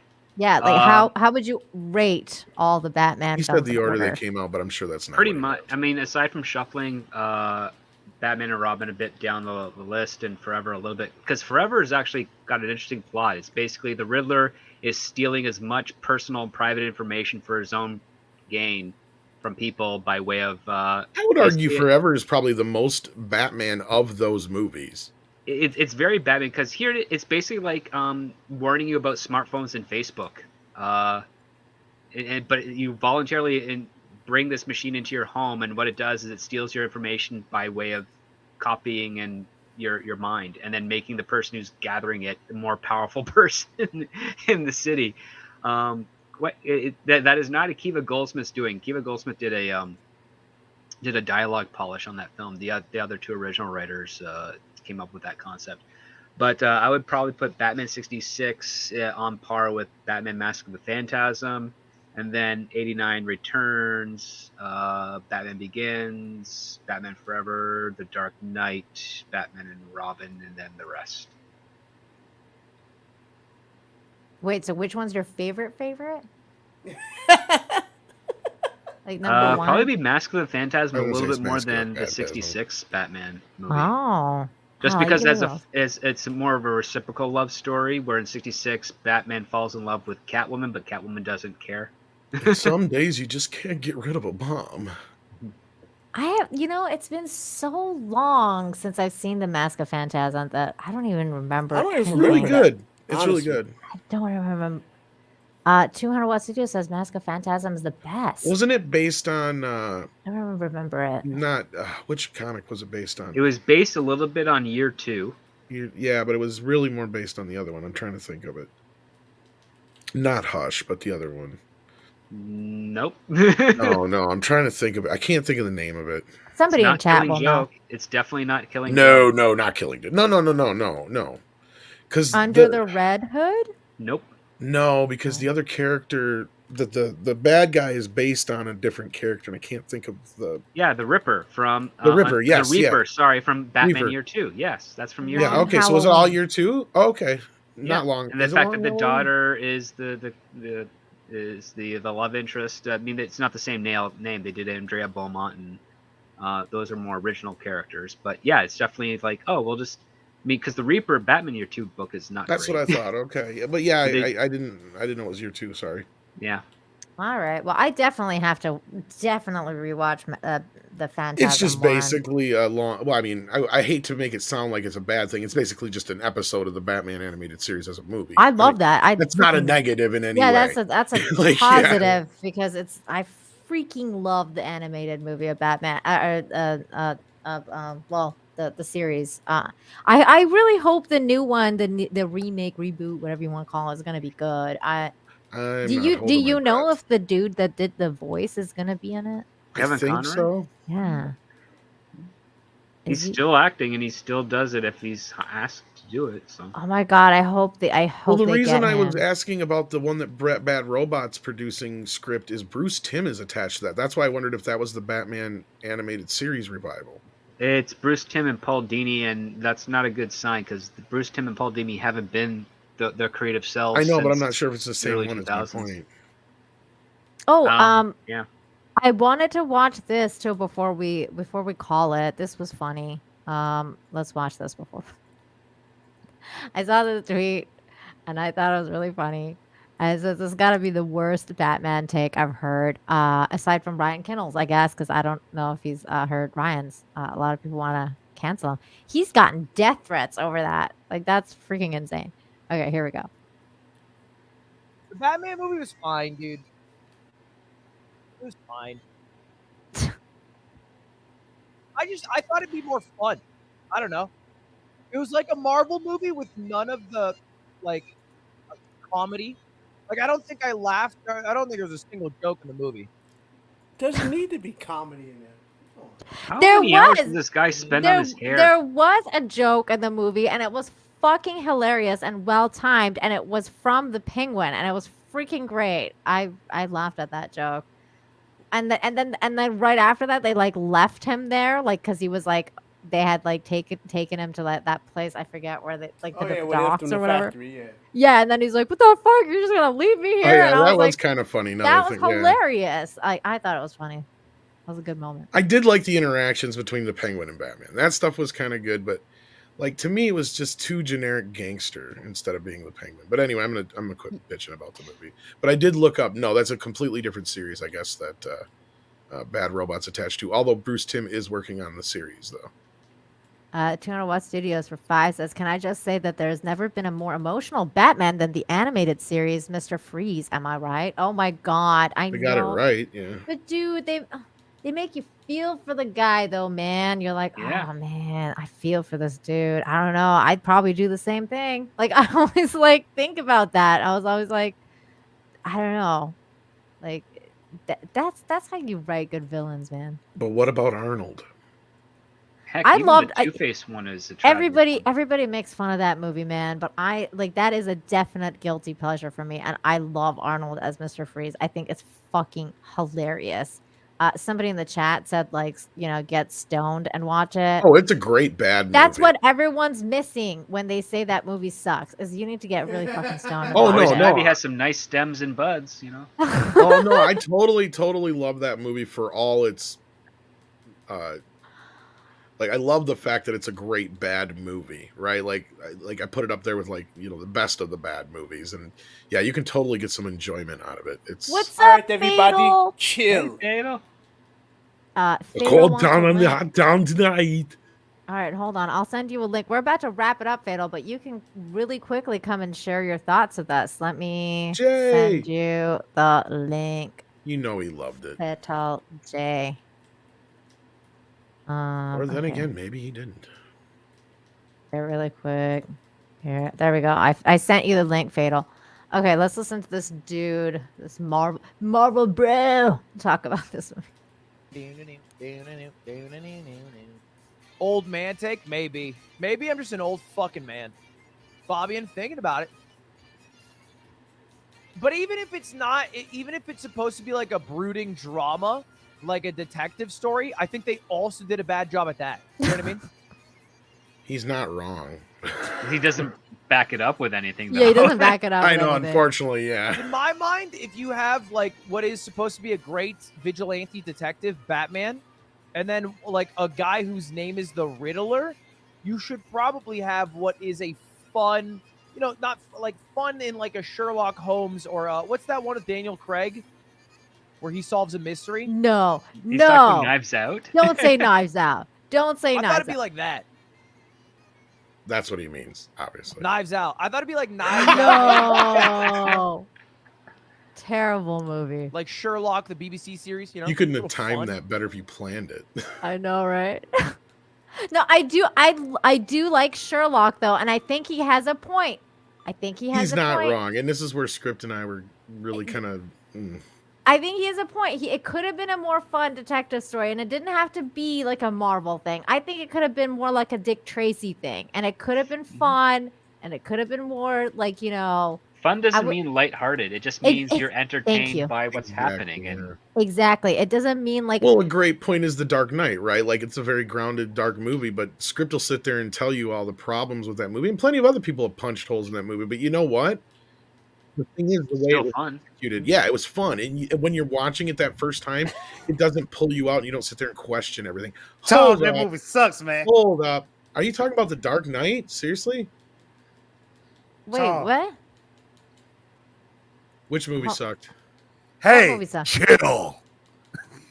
Oh, Batman and Robin. Well, of course it sucked. It's one of the best, worst movies ever. Look, it's a terrible movie, Fatal, but it's so funny because it's so bad. Like it's like these mother freakers was surfing in the air. I know. He's like 200 watts 2 for 2. Freeze! I'm going to put you in the cooler. Like, come on, man. It was funny. Everybody on the panel liked the movie. Did y'all like the movie? No. Script Doctor hated it. Script Doctor hated it. I thought it was okay. Literally, like meh. Like it was fine. It was meh. Okay, well let me keep it funky. Can I keep it funky for the Nina Infinity Nights, Infinites? Yeah, go for it. Tell us how you feel. I love the cinematography of. Oh, she got me blew up. I love the cinematography. I love the actors. The only thing that was wrong about this film, the first 30 minutes to an hour, I was going to sleep. The only thing that woke me up was the car chasing scene. That was the best Batmobile Batman chase scene I ever seen on film history. Wow, even like no, okay. I'm gonna have to pause you right here, Fatal. Real quick, I want to shout out George. I want to shout out George real quick. George, I've been peeping you, bro. Me and you been killing it on the Lord of the Rings content. Thank you. You're doing good. George, what's up, George? George! Because I heard, I was listening, trying to run here, and I heard he missed somebody me, say, and I missed him. I and did. I was mentally like sending him signals. I heard some idiot, and I didn't hear because I couldn't see. Who the hell said this is supposed to be like Knives Out? some dude we were watching on like the Is that guy smoking crack? Who said it? Yeah, this dude right here. Hey, be careful! Be careful! You say crackheads, people. That might be an anti-racist thing. He's the guy that eats cereal for dinner. Yeah, but he's white. What is wrong with him? Does anybody? He just said he wanted a more fun detective. Oh, so he wants the Joel Schumacher crap then. He said he would have liked. He even said like Sherlock, the series. Does he know anything about Batman? Well, clearly he's a Marvel bro. I don't think. I heard that and I was like, who said that? It's like Knives Out. But hang on though, because this is funny. Because Fatal, you said something really interesting. But two notes, and I'm gonna forget it. So I'm gonna tell them in a row. One, you and George are completely in disagreement because George and me, because I love the first hour and a half of the movie. I thought it was a great, like really good setup. Love the detective stuff. Fatal, on the other hand, apparently almost fell asleep. Now the other thing is, Fatal, you said that was the best car chasing movie in Batman. I did like the Batmobile though. That Batmobile was the best Batmobile car chase scene that I ever witnessed in my life. Come on, what about jumping the from the Snyder rooftops? Cut, what about the Snyder Cut when all those crazy fucking demons and shit are flying at him? Nina, you know I'm a hardcore Snyder fan. I know, I'm surprised. I'm shocked. The way that they was driving on the highway, that was so freaking realistic. The car crashes and the way that 18-wheeler just made all those cars jumping up like that was dope. That woke me up out of my sleep, man. I was asleep. I was freaking asleep. But I will say this. Acting-wise, everybody killed it except for Pattinson, man. Because I don't know what he was trying to do as Bruce Wayne. That was not Bruce Wayne. He was twinkling. That was not Bruce. He was twinkling. That wasn't Bruce Wayne either, Fatal. I agree. It's Edward Cullen. Edward Cullen. You know, he's thinking the vampire. He's going to be the Man-Bat. The fights was trash. The only fights that was dope, when they was in complete darkness and the only light that you could see was from the machine guns. That was very clever. That was very creative. I've never saw anything like that. And I noticed since the last Batman movie. I'm gonna say this though about that car chase scene.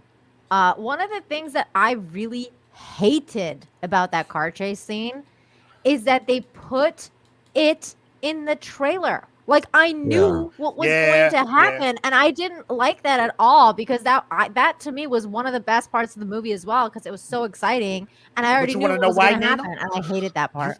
But I'm gonna tell you why, Nina. All the action scenes was the scenes they showed in the trailer because it wasn't that many action scenes. Exactly. But they always do that, don't they? They ruin it, Nina, don't they? In almost all movies today. This is why I hate watching trailers now, man. They always remember when they it. was on the motorcycles, him and Catwoman at the end of the movie? Yes. And sorry for the spoilers. They showed that before they even showed the trailer. Yeah, he's right. This is a spoiler review, so you can say whatever you want, Fatal. It's a spoiler review. Also, like I agree, they did show that in the trailer as well. It was like them riding on the bike and everything like that. This movie, I think if Matt Reeves would have got the actual Batman right.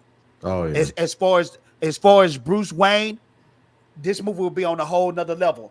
If the movie I hate to say this, but the movie was dark, and I'm not talking about the mood. I'm talking about like this movie was literally dark to the point where filmed very dark.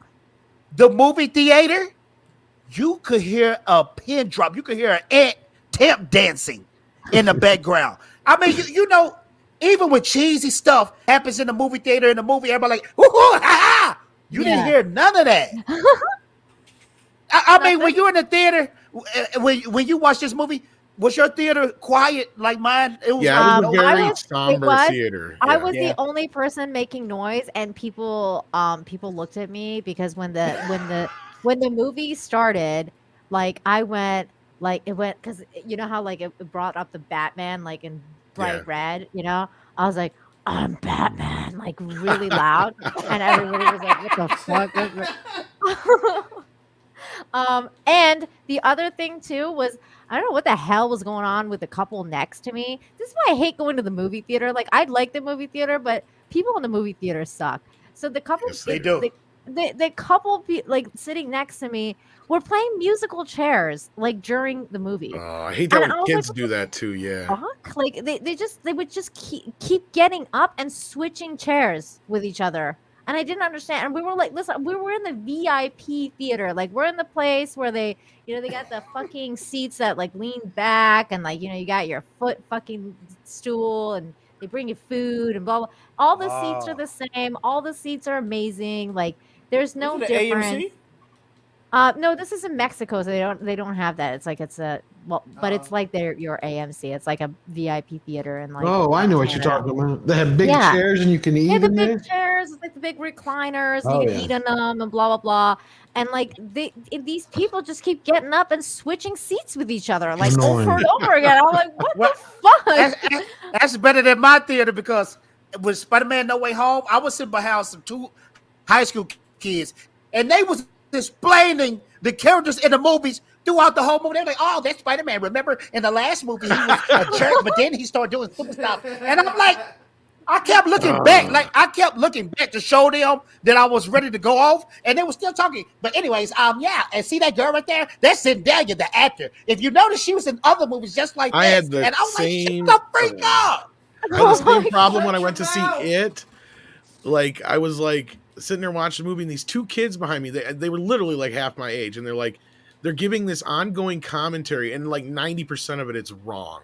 So not only are they bothering me because they're fucking talking through the movie, I also want to turn around and like nerd out on their asses.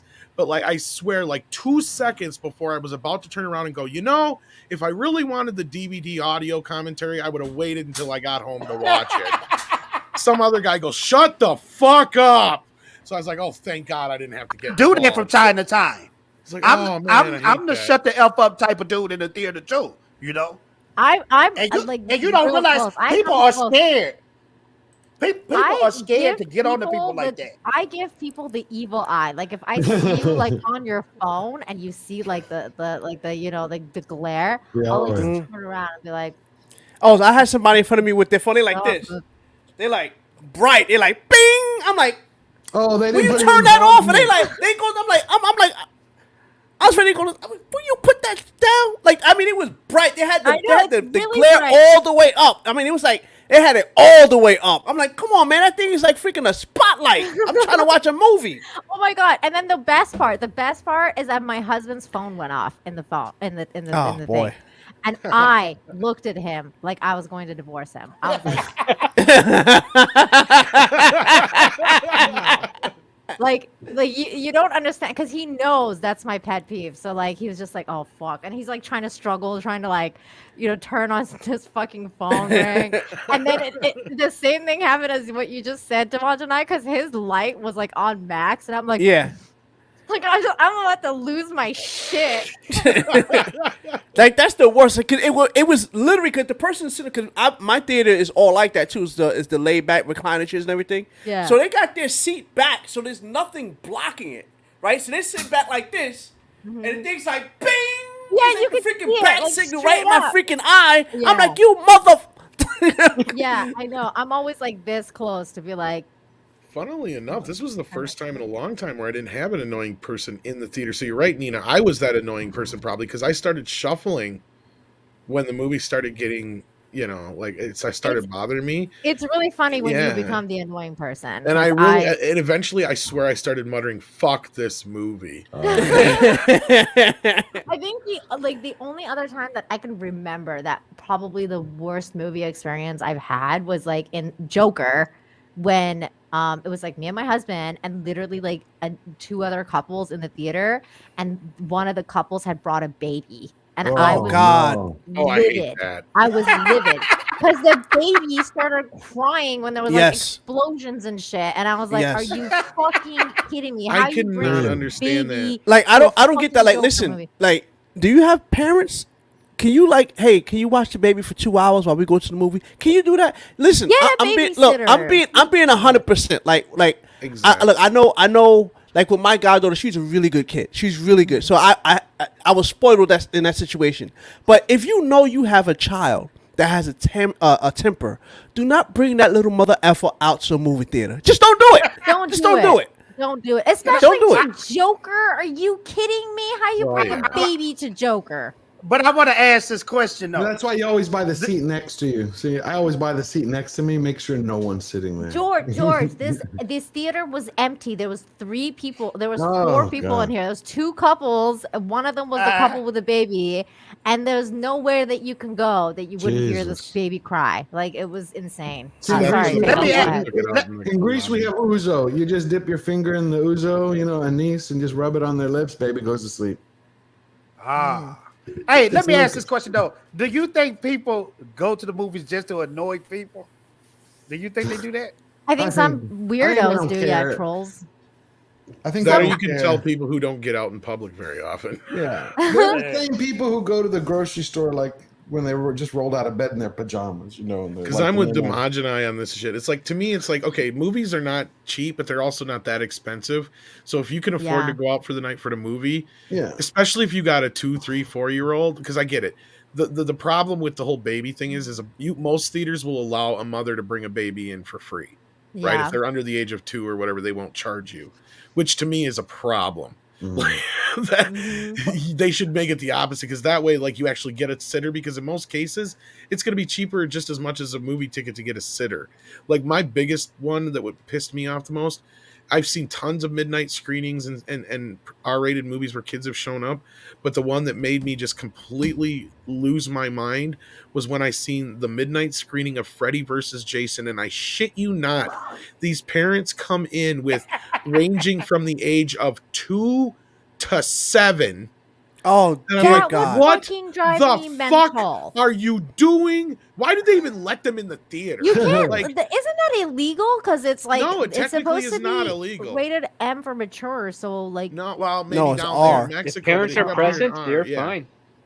Yeah.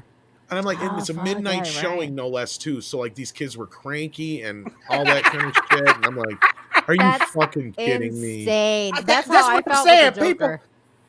People have to be trolling. That's to me. You have to be trolling, man. You hate your life. You want other people to stuff. You say you hate your life. I'm serious. I mean, I get like some people with a baby, like, there's no time. Like, or a very young baby. Like, I get it. Like, it's just. But you paid money to talk through a movie. You'd be surprised. That's mind blowing to me. You'd be surprised, because my sister-in-law was one of those people. She didn't even mean to do it. She's just such a talking person that she would just sit there the whole time and be like, oh my God, so like, what's happening right now? Like, what is this movie? Like, and she just would sit there and just talk throughout the whole movie, and people are like, shh, like, shut the fuck up, we're trying to listen to the movie. But it's certain movies I don't mind the audience getting involved in, right? Like, comedy and horror, right? I could tell you one of the movies where I was an absolute, I was a jackass in it, and that was American Pie, the first one. I laughed so freaking hard. Like, I was obnoxious laughing when he smashed the pie. Yeah, dude, everybody was losing their shit in the theater. Yo, when he humped the pie, because there's 2 versions of it. I remember the first version I saw, he was standing up like holding the pie. Then they had another one he was laying on the cut. Yeah. So the theatrical, I was done, because he was giving it to the pie, and I'm like, are you freaking kidding me right now? I was finished. Everyone I was dying done in the theater when I was there. Crying. I had tears coming through my eyes. I was an absolute moron in that theater. Wait, Brian says my movie theater has a child care room, and they put hospital bands on the children with parents' names needed to ID to get out. Free child care. What? Oh, really? Brian, you should have got Ninja Blast. Brian, you should have got Ninja Blast by now. Let me know in the chat if you got it. You should have, though. That's freaking crazy, man. Okay, well, any final thoughts? We're gonna wrap it up. Any final thoughts, Fatal, on this movie?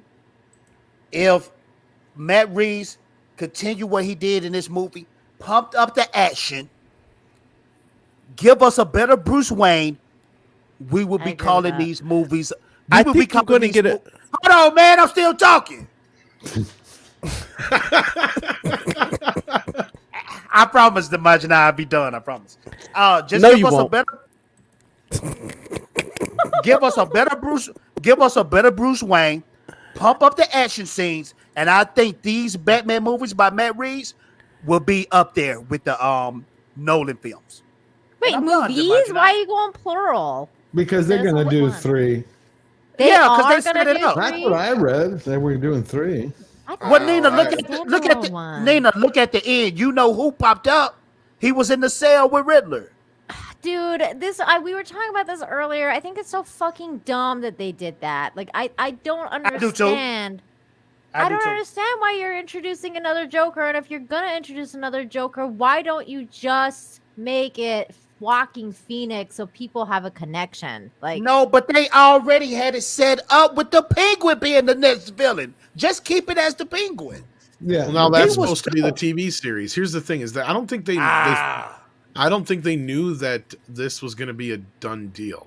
Like, yeah, they've got certain actors signed on for multiple picture deals, but if you look at the way they were talking a few weeks ago, this was not a there's not necessarily a sequel that's been greenlit yet. And Matt Reeves, Vince Womack, can't they just focus on one movie? And then- like, can we that's just the do problem. the- Is and they then never Matt Reeves did. said that all the stuff he had as far as ideas for a sequel, he's putting into the Gotham series with the Penguin. Which is What? fucking Why dumb. is there another series coming out with Because Gotham? a lot of these are anymore, and HBO told us they were going to do this, right? They Or Warner did. Brothers. We already So had this a is not. Gotham We shouldn't be series. surprised. They said most of these movies, what they are platforms for HBO Max series. They did say that. Wait. We already had a Gotham series. It was on FX. We're They're getting gonna- another Yeah, one. and I like that Gotham series too. Tom, can I ask you Yeah, but- something real quick, real fast? Do you think this movie is going to hit $1 billion? No, Ooh, really? I think No it's going way. I to don't peter think- out around 800 million. I think so too. It's no hype behind this. It's no hype behind this movie. Not to me. It don't seem like the hype is there. See, that's the Sure. thing. See, this is one of the reasons that I think that it's a little bit disappointing because of the third act, and I think it's one of those movies that a lot of people are like, "Well, I saw it once." Like, all right, like it's not one of those movies where like, you're like, "Yeah, I'm gonna go again." Like, I'm going tomorrow, man. Like, I felt a little bit like that with Spider-Man. Like, I was like, I want to go again. Like, that was really fun. But like, and I know saying that people are gonna think because that's a Marvel movie and I'm like a Marvel person. Like that, it's not really Movie's about 3 that. It was hours, just though. fun. It was really fun movie.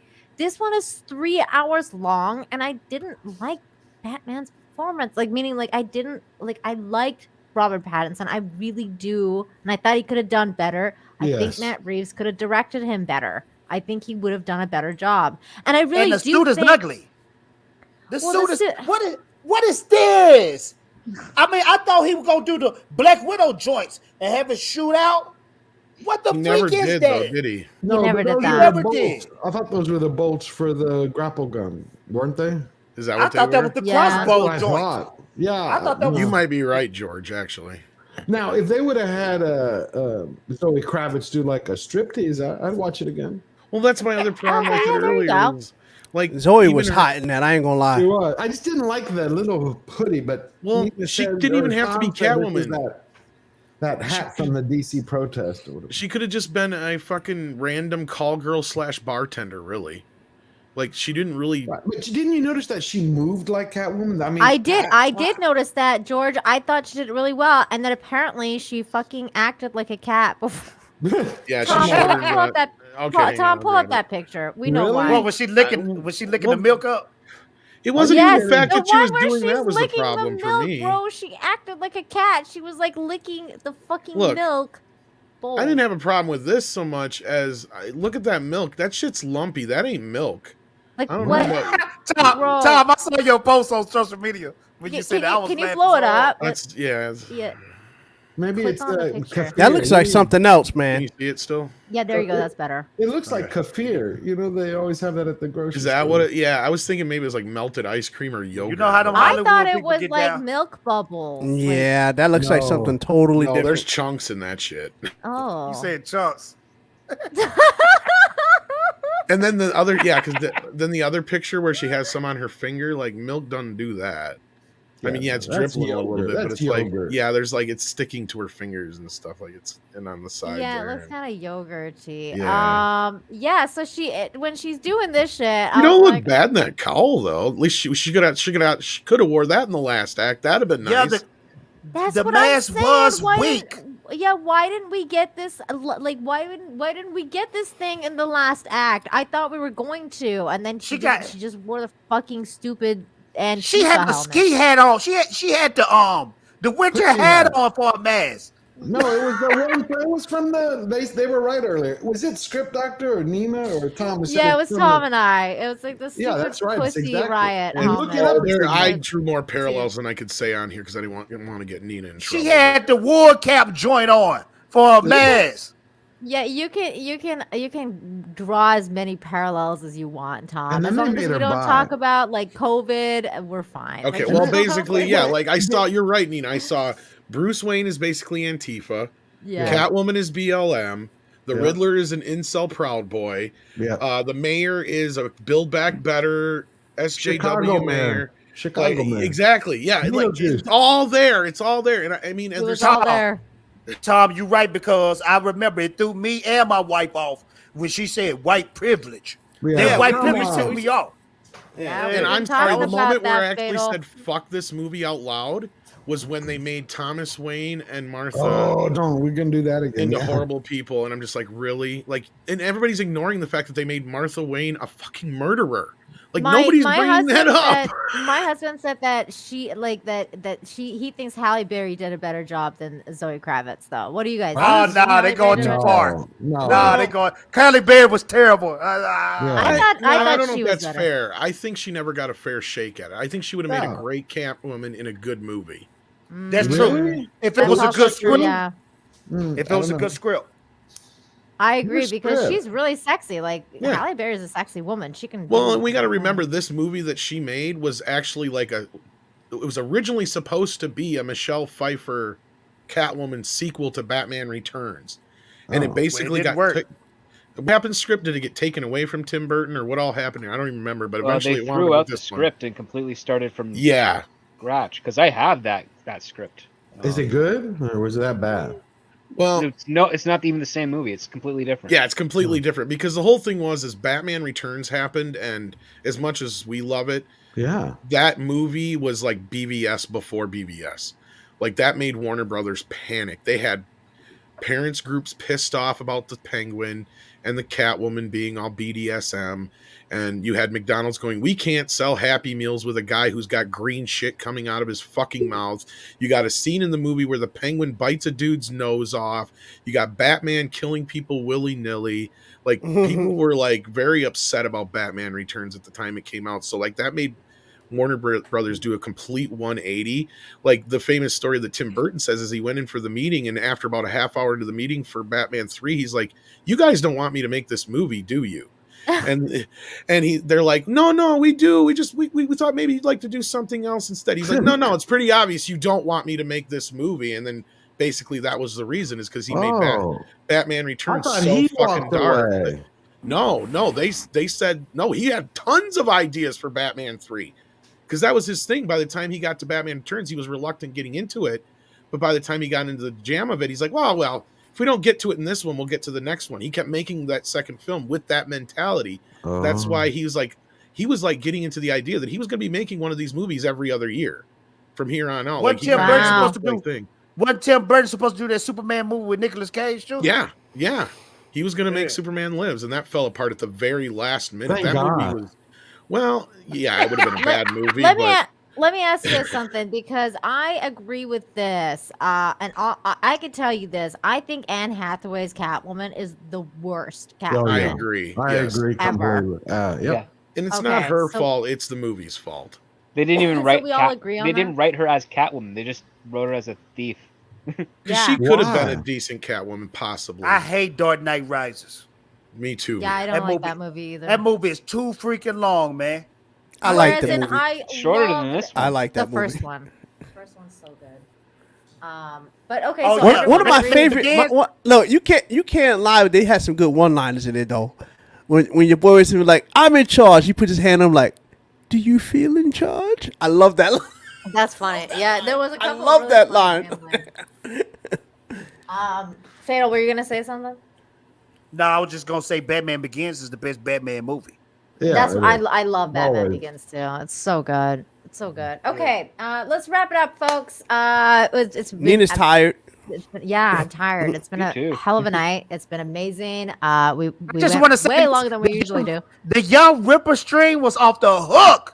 Oh Yeah, my it was god, crazy. I heard that about was it, but I haven't got a chance to see amazing. it yet. What, Tom? I saw Really? the one clip Tom. where he was going off on the one dude, and that was all I got to see so Tom, far. bro, bust out the popcorn, get yourself It's- a bottle of water, and start drinking. Hydrate. Make sure you hydrate. It literally Hey, took me 12 hours Tom- to edit Andre's video. It was crazy. Tom, What you were saying, unfortunately, what got me into YouTube was that guy. Me and him used to be friends, so I know all the secret information on him. So I've been kind of giving Rippers little ammo, you know. dude.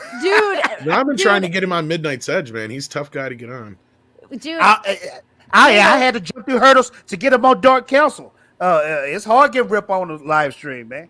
Fatal, when that happened, like when I saw it, like I was like immediately thought of you and like Demogena and all the Dark Council because I know and Abu Nas, like I know how much you guys have had beef with him, so it was like, I was like, oh my, I could Abu just Nas- imagine your reactions to the whole thing, like. I never really had Mm-hmm. Abu Nas. Now, when I first met Abu Nas' first words is, "You need to quit hanging out with Jody, man. He's a bitch mate. Don't hang out with him. He's a dirty dude. Don't hang out with him." I'm like, "No, Abu, he's cool. He's cool. Don't worry about it." He's like, "I'm telling you, man." And then one day it was like, boom, this Oh dude my is God. a fraud. Let me tell you something. I didn't know anything about the dude. The first time I even heard of him was when he came to the Dark Council that one time. And then when Abu showed up, dude like, "Oh yeah, I gotta go." I'm like, what I just missed? And then I started hearing about it. Then I'm like, Yeah, because he knew about us a long time ago. yeah, I didn't know anything about him. You know, I just seen how he look. All I want to say is like this here. Look, he embarrassed himself. He was an embarrassment to himself on there because you went on. Let's say you had a problem. Like I said, let's say Ryan said the worst possible thing. Okay, if Ryan said the worst possible thing, you saying Ripper was, protecting him or whatever, but that's not even what the case was. What the thing was. But if that was your issue, you come there with your T's and arrows and everything done. Because look, at the end of the day, you need to show some kind of decorum when you're doing this thing. I get we'll put on a show for you here to make you laugh and all that stuff like that, right? I say a pimp named Demogena. I ain't no real pimp, but I'm just saying, that's part of the show, right? But when you get up on there and you just start with the N bombs, like I mean, it was like a carpet bomb. I'm like, dude, you was not even. That's when you got nothing to say. When you got nothing to say, you dropping those words. That's why, like, even when I rap, like when I do my raps now, I try to omit that word from my raps because when I was young, I did it all the time, and I was that's what I did. But now, as I got older, I'm like, that's an unnecessary word, especially if you're putting it in the public spectrum. So when he was just doing that, I'm like, dude, you got no argument. You got zero argument when that's all you saying. And then all it was about like, oh, what I got, oh, I got this, you don't got that. I got this, you don't got that. That's not even the reason why you got it's supposed to, beef. It was supposed to be because he said something that that Ryan said something you don't like, and Ripper said something to quote unquote defend him. Even though when Ripper said read the tweet, he says, where did I defend him? He couldn't say nothing after that. That's when he starts talking about I get more more chicks than you stuff. The video. Yeah, he didn't watch the video. We're spoiling everything for Tom. But you know I'm what? sorry. No, I saw most of it actually. Now that you guys got to that part, I've seen it now. It's so crazy to me because Jody was being so incredibly disingenuous and incredibly racist himself. Like he called. Oh, that was Eric. Jody who called in? Yeah, he called. Oh Eric shit! a Now I house get it. Okay, it's N-word. clicking Like, it for was me now. fucking Like I just thought it insane. was like, okay, never mind. Now it's totally making more Like sense. he did that on Twitter, and then You guys and got to then- understand. I have been in editing world for like I just woke up when I hopped on here. I edited from last night after I got done I with think trivia. that was Jody. till the Wasn't movie that dropped. Jody? Was it Jody? I don't know. I hate editing. We have to invent something to narrow the editing down. If that's man. true, I hate holy editing. shit. Maybe Tom, it wasn't you don't- Jody. I don't know. Well, the problem with this one, Fatal, was just finding images from the Batman because it just came out. I don't Like, give yeah. a freak, man. When you look at my 10-minute videos, that took me 2 hours. to do that 10-minute I understand, video. man. Yeah. Well, All it right. took me almost 12 to do a 15-minute video for that reason. Like I couldn't find the images I needed. Whoever is the person out there in their mom's basement that's inventing that editing program that just wraps it all up in 5 minutes, they're going to be a billionaire, bro. A billionaire. So we need to right now get our brains together and work on that. Yeah, script is the... He's a genius. I want a program where you plug in the narration, or even if I just got to plug in the script and then it finds all the shit for me. That's what I Yeah. All right. Well, let's wrap it up here. Fatal, Yeah. tell everyone where they can find you, and then plug your channel. They can find me in my mom's basement because I have no life. Make sure to subscribe to the Fatal J Show, where I discuss more about how my life sucks. Thank you so much. I just realized that Fatal's a white virgin. He's a white? What? He lives in his mom's basement. He's a white virgin. What's going on with your background, Fatal? Where are you? That's new. As you can see, I got Ninja Blast posters in the background. Yeah, it's new. Ninja Blast 2 is currently being worked on. It's going to be bigger and badder than ever. I want to give a special thanks to Nina and Tom for promoting that bad boy. Thank y'all so much. Is it going to be called Ninja Blast 2 Secret of the Booze? No, but I think I'm going to put a koala bear in there somewhere. Because everybody been there. Koala. Koalas in the rain. Nina, I just want to say this. Nina. Cocaine. Oh my god. I still have that clip. You got it. When you get to the sequel. You still got it? Here we go. Here it is. You got to do the clip. Because I'm big on cocaine every day. Like when I get off work, cocaine. When I go to sleep, cocaine. When I wake up, cocaine. I'm serious. Guys, look up cocaine. Oh my god. Ninja Blast. I still haven't read it, Fatal. You got to do some kind of like nod to Ninja Turtles 2 in the second one, though, Jay. You gotta do a nod in some way. Yeah. You gotta find some way. I'm telling you, this next book, since I know what I'm doing, and I'm gonna have a fulfillment company attached to it, so everybody gonna get their comers even quicker this time. But it's gonna be nuts, man. It's gonna be more violent. It's gonna be just different stuff in there. It's gonna be dope. It's gonna be dope. Look, he's so cute. Like he put little stickers on here. I got mine too. Hang on. Thank you. Script. You should have your script. What are you doing down there? Are you okay? I am. What? I got it. I got your Ninja Blast. I'm probably going to be reading it next week. I'm going to give you $200 in your PayPal right now if you do a face reveal. No, and I don't have a camera. He told you that you had to put like 5 more zeros in front of that, bro. I'm going to tell you who Script is. George Lucas. That's bullshit because I do George Lucas's voice. Oh my god. Okay, George, hold on. George the Giant Slayer. He's amazing. He's got a beautiful soul. Tell everyone where they can find you, George. You can find me at George the Giant Slayer or on Twitter or on Instagram. George Molo, George the Giant Slayer. George, I've been watching you. I like how you do your content. Fatal. George, me and you don't hit something in that algorithm with this Lord of the Rings. So man, keep going. Thank you. You too. Keep going, George. Yes, keep killing it. George is awesome. George is Everybody killing it, subscribe. Script Doctor, you're amazing. Tell everyone where they can find you. In about 3 minutes, you can find me in my bedroom sleeping next to my girlfriend. Perfect. That's an awesome place to be, bro. Also, check out his YouTube channel. He has one. Demajanai, tell everyone where they can find you. Yes, DM AJ I, the Lord Commander. You can catch me on my channel, Demajanai. I do weekly shows, well, daily shows for the most part. I don't know what the Dark Council is going to be this week, because something happened. I don't know if you guys heard about that. I want to give my condolences to the Bortolo family because I believe he passed away. Yeah. But yeah, so I don't know where the Dark Council is going to be at. But yeah, we got the Dark Council on Wednesday at 8:30. 9 chapter 10, it'll probably be either me, Abu. Probably won't be Kelly, so it'll probably be out of me and Abu. Well, it won't be me because I'll have to work. So, but yeah, so so that's that. on Sundays I do my gaming stream, which I was kind of wrapping up from that. That's why I kept going back and forth.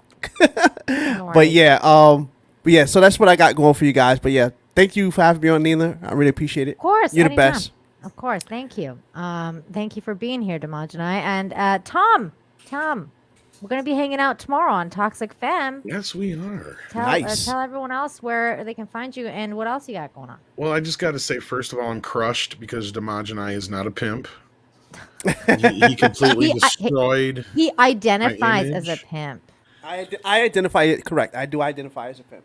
We all know in current year, that's all you have to do is identify. So I looked up to you, Demonjanai, as a pimp, and now I'm just not so sure I can anymore. I do have a digital harem, though. I do have that. I'll think about it. Wow. No, this has been fun. Thank you for having me, Nina, and thank you for letting me derail the show as always. Nah, it's all good, man. And plus, I got to hang out with George and Script and Demonjanai. I never get to hang out with Jay. I never, because he acts like he's too good for me. I send him links all the time, and he's like, "Bro, I don't do tiny channels like that." Oh, Tom, look, I used to be an unofficial member of Midnight's Edge After Dark, so all you have to do is invite me. I'm off all week this week. All right, I want to be on Midnight's Edge. Friend. Okay, cool. I want to be on Toxic Femme. How about that? Can you wear a wig? I think we should just have him on Toxic Femme tomorrow. That'd be great. That'd be hilarious. Who, me? Yeah, you should come on Toxic Femme. It'll be fucking funny. All right, let's do it. Demonjanai wants to too. So like y'all take turns. 1 week, one of y'all decide who's going tomorrow, and then the next one can be on next. Do you want it tomorrow? Nah, you got it. Cause I got to work anyway. He's got to work. All right. Okay. So next Monday, try and keep that in mind. Well, I'm off work. Yes, Fatal is gonna be on Toxic Femme. It's gonna be freaking amazing. Everybody, I don't think Lorena will have a problem with that. So no, Lorena's gonna be fine. She better because she's a Dark Council producer, and we're on fire. Fine. Lorena just playing. Well, I just know her yelling at me for doing her job. She'll be like, Well, see, she your boss. Tom, she your boss, but on she's Toxic Femininity. Technically, yes, but she is. Fatal and Demonjanai is her boss. So it swaps. Oh, that's funny. Hey, listen, I'm not getting into that Fatal about. He pulling me in some ish that I don't need to be in. We are still live, and she will watch the show. It's 3 hours in. Lorena, I'm just playing. You, my friend, did so much for us. I'm just kidding. Okay, so everybody's good. Tom, anything else you got going on? I just want to say yes. Thank you, Nina, again. You do such great work here, along with George and everybody else here on the panel and Script and Demonjanai and Fatal J, of course. And it's always fun to hang out with you guys. Thank you again for having me and allowing me to spout my nonsense. Of course, anytime. Everybody, make sure you subscribe to Tom. I'm going to put his info in the description down below. He's got Midnight's Edge Radio. What was that? I love that. Mead Radio. He's got a lot going on too. So everybody check out Tom's stuff. And as for me, like I said, I will be on Toxic Femininity tomorrow on Midnight's Edge at 8 o'clock. And then Tuesday, I'll be on The Real BBC with Az and Gary and Mahler. And I don't know whose channel it's on. I think Nina is with the heavy hitters. I don't remember. Yeah, I know I am. It's a little bit too heavy sometimes because I'm like, I don't know anything about comics right now, but I will read them and I will learn. I'm their student. They are the master. Well, you can start with a certain comic book, man. I am. I'm going to be. Well, I've already started not the Dark Knight. Sorry, Moon Knight. That's been interesting. And then I'm going to be reading obviously yours, Fatal. That's been on the list. And then I'm gonna do the Daredevil run because Gary can't stop talking about how the Daredevil run is the best one. The Frank Miller version? Yeah. So I'm gonna do that. Oh yeah, that's and then I'm getting into everything Spider-Man, and then that's it. That's me. If you don't read no other Daredevil, read the Frank Miller Daredevil. Those are the best. Yeah, that's what Gary keeps saying. So I'm gonna do that. Okay, everybody, thank you so much. Lady, y'all, thanks for having us. You guys are amazing. Everyone, love you. Thank you for the super chats. Thank you for just hanging out in the chat. You guys are amazing. Thank you. Everybody, take good care of yourselves and let me find an I just got here. I'll tell you, this Batman movie is the worst Batman movie ever. Bye. And